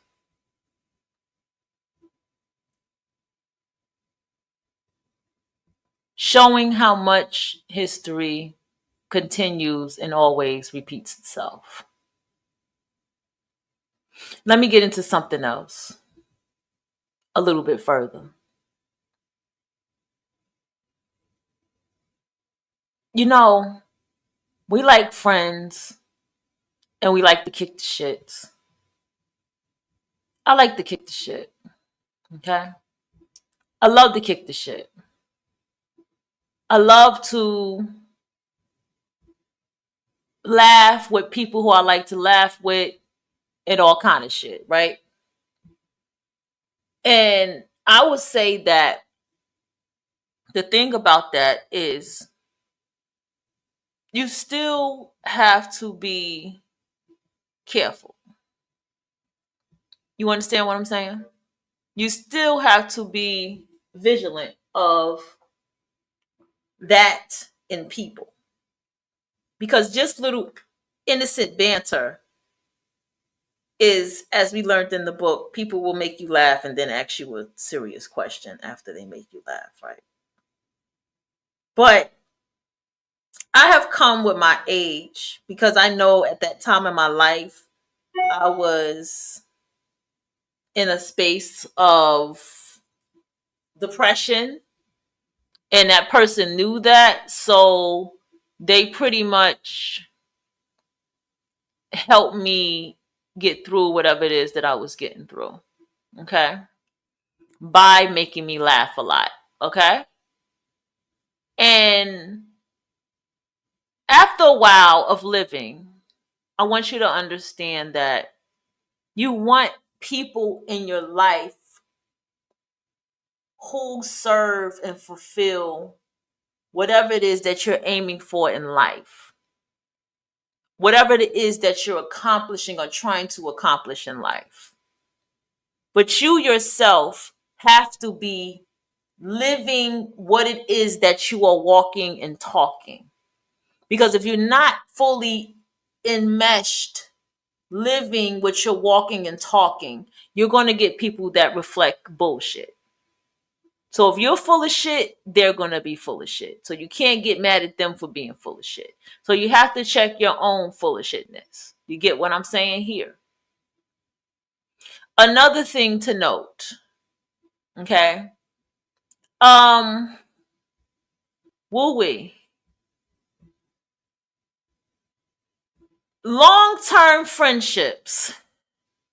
This one going to be a tough one. I think long-term friendships are the most deceitful.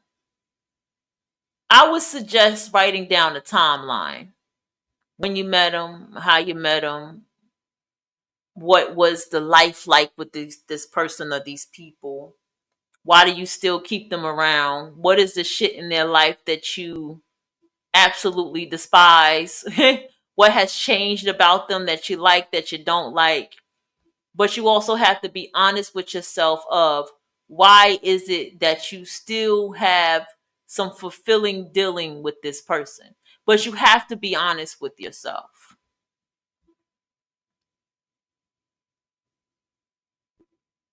I think that there are people, they can truly, they can be blessing blockers in your life. Okay?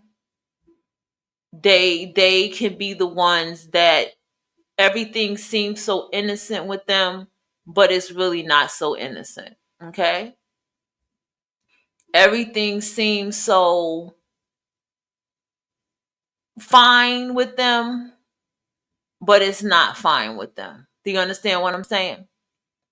I'll give you an example, because I had to tell myself the truth about someone who was a friend.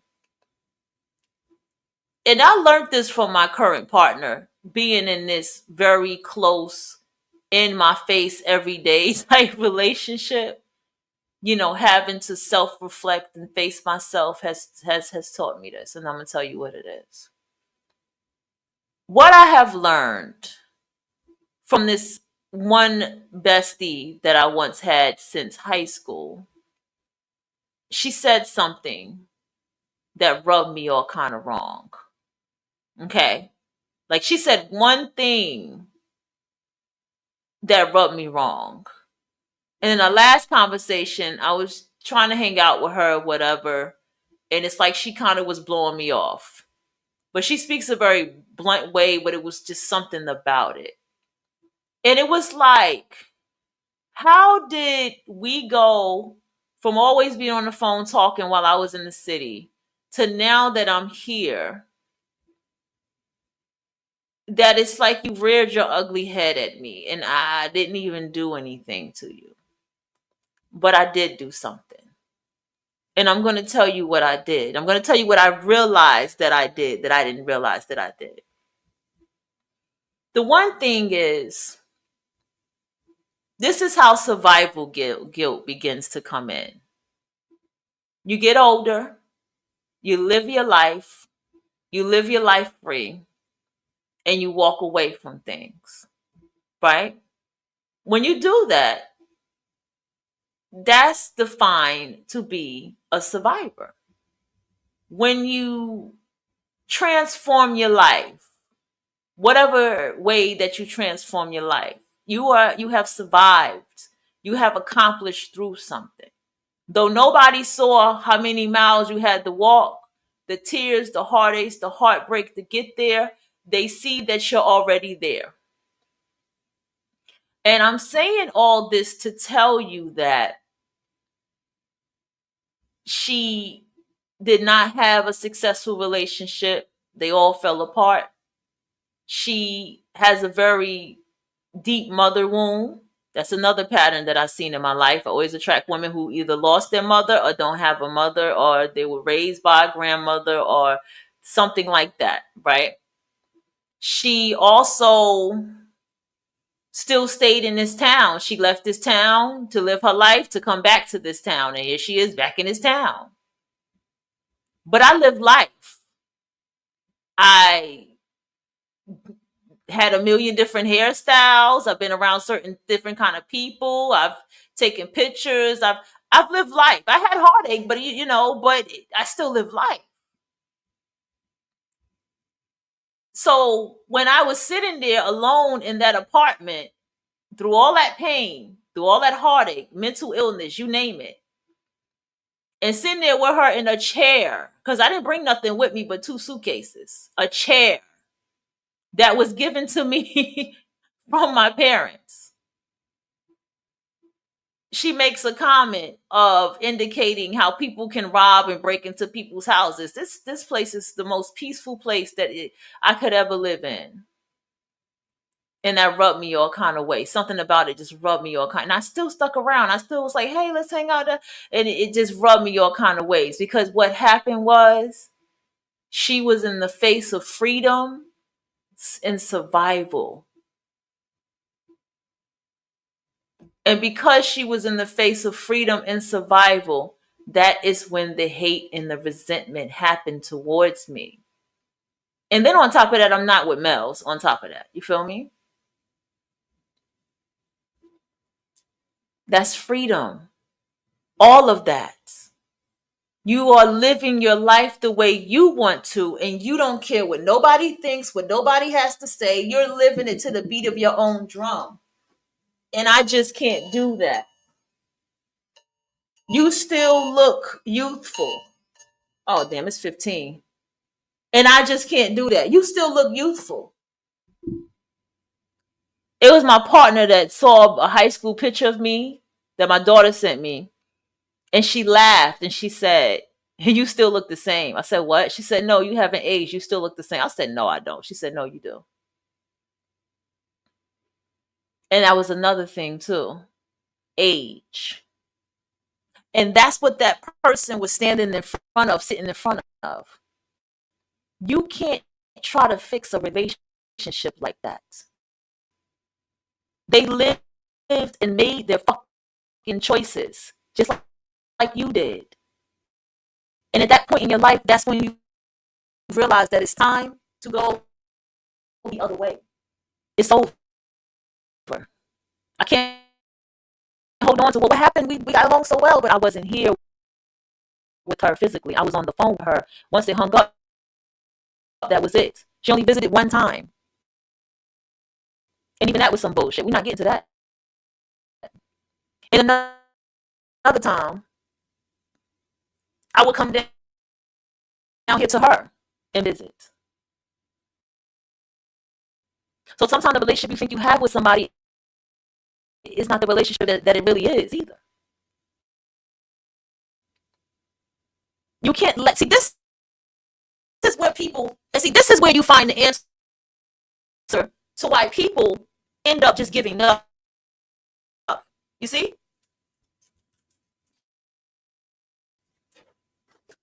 Because, oh damn, I gotta try my hip, y'all. People end up giving up because what they realize, oh shit, hold on.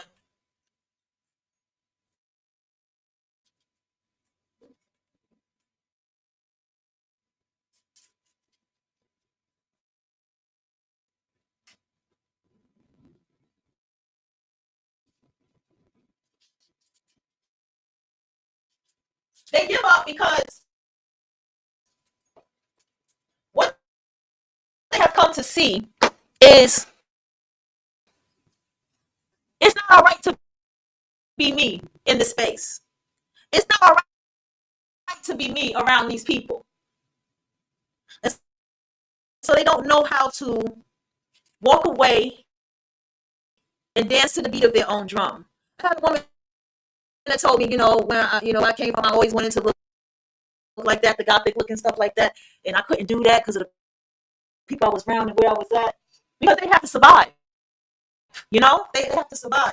And so someone as yourself, you'll cut everybody off and be who you are, right? That's the difference. That's that frequency of intelligence that I always talk to y'all about, right? Your frequency of intelligence is like, nah, I don't need to fuck with y'all. If I can't be me, I need to go somewhere where I can go be me. They don't have that same mentality. So when you come to that absolute realization, you have to come to the realization of yourself, or why are you even still holding on to that person. I understand why my partner holds on to the friend that she does. I do. This was somebody that was in her life while she was going through what she was going through. That person was there in her life, and she kept that person. I don't keep people around. You see? And see, this is another thing that they say that narcissists do. We're very quick to cut people off. We only deal with people who serve us. But there's some energetic truth in being a narcissist or having some narcissism. Because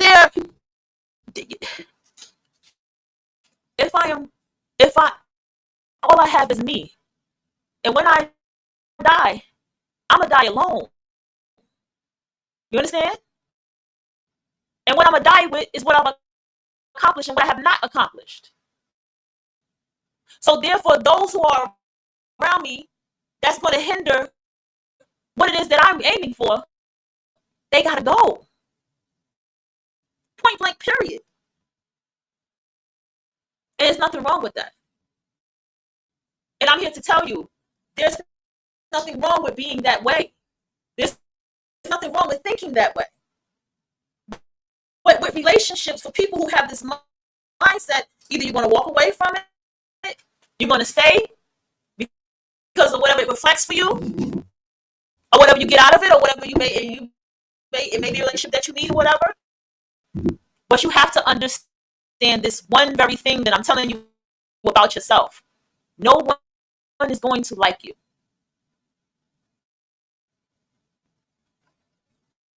No one is going to like the fact that you had children and you still look youthful. No one's going to like the fact that you chose to work out and be alone and not get married and not tie yourself to somebody. No one's going to like that you're going to be blatantly honest and say, nah, I'm a little narcissistic. I'm selfish. I can't be tied to nobody. I'm not sharing my money with nobody. Nobody's going to like that you are that way. Because you represent freedom that they do not have, that they believe that they do not have, because it's a frequency of intelligence with people. But what happens to people like us is we can fall into dark psychology of everyone else. And that's when the empathic bullshit comes in. And this is where you have to develop emotional strength. Because when you're frustrated with people, you're quick to fight them, quick to curse them out, you're quick to tell them about themselves. And a lot of people ain't worth it. They're targeting you because they can see that you are on a fucking mission. And something innately in them wants to jump and get in your way, like the troll under the goddamn bridge.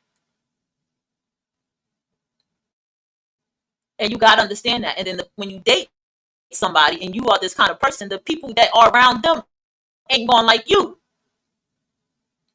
I told my partner, I said, your sister don't like me.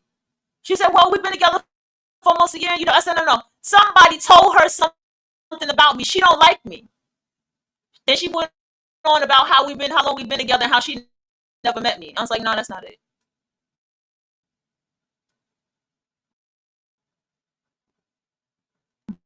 Wait, is it important if we with any of them?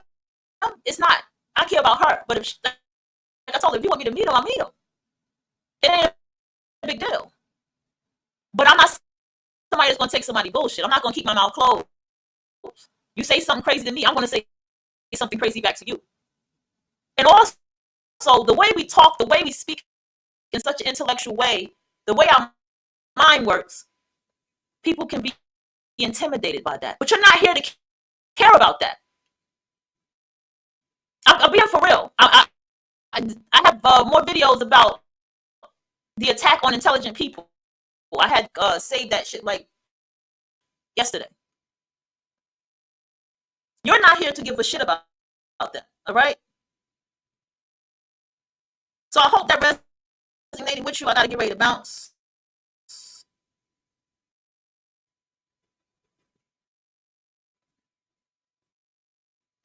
To bounce right now.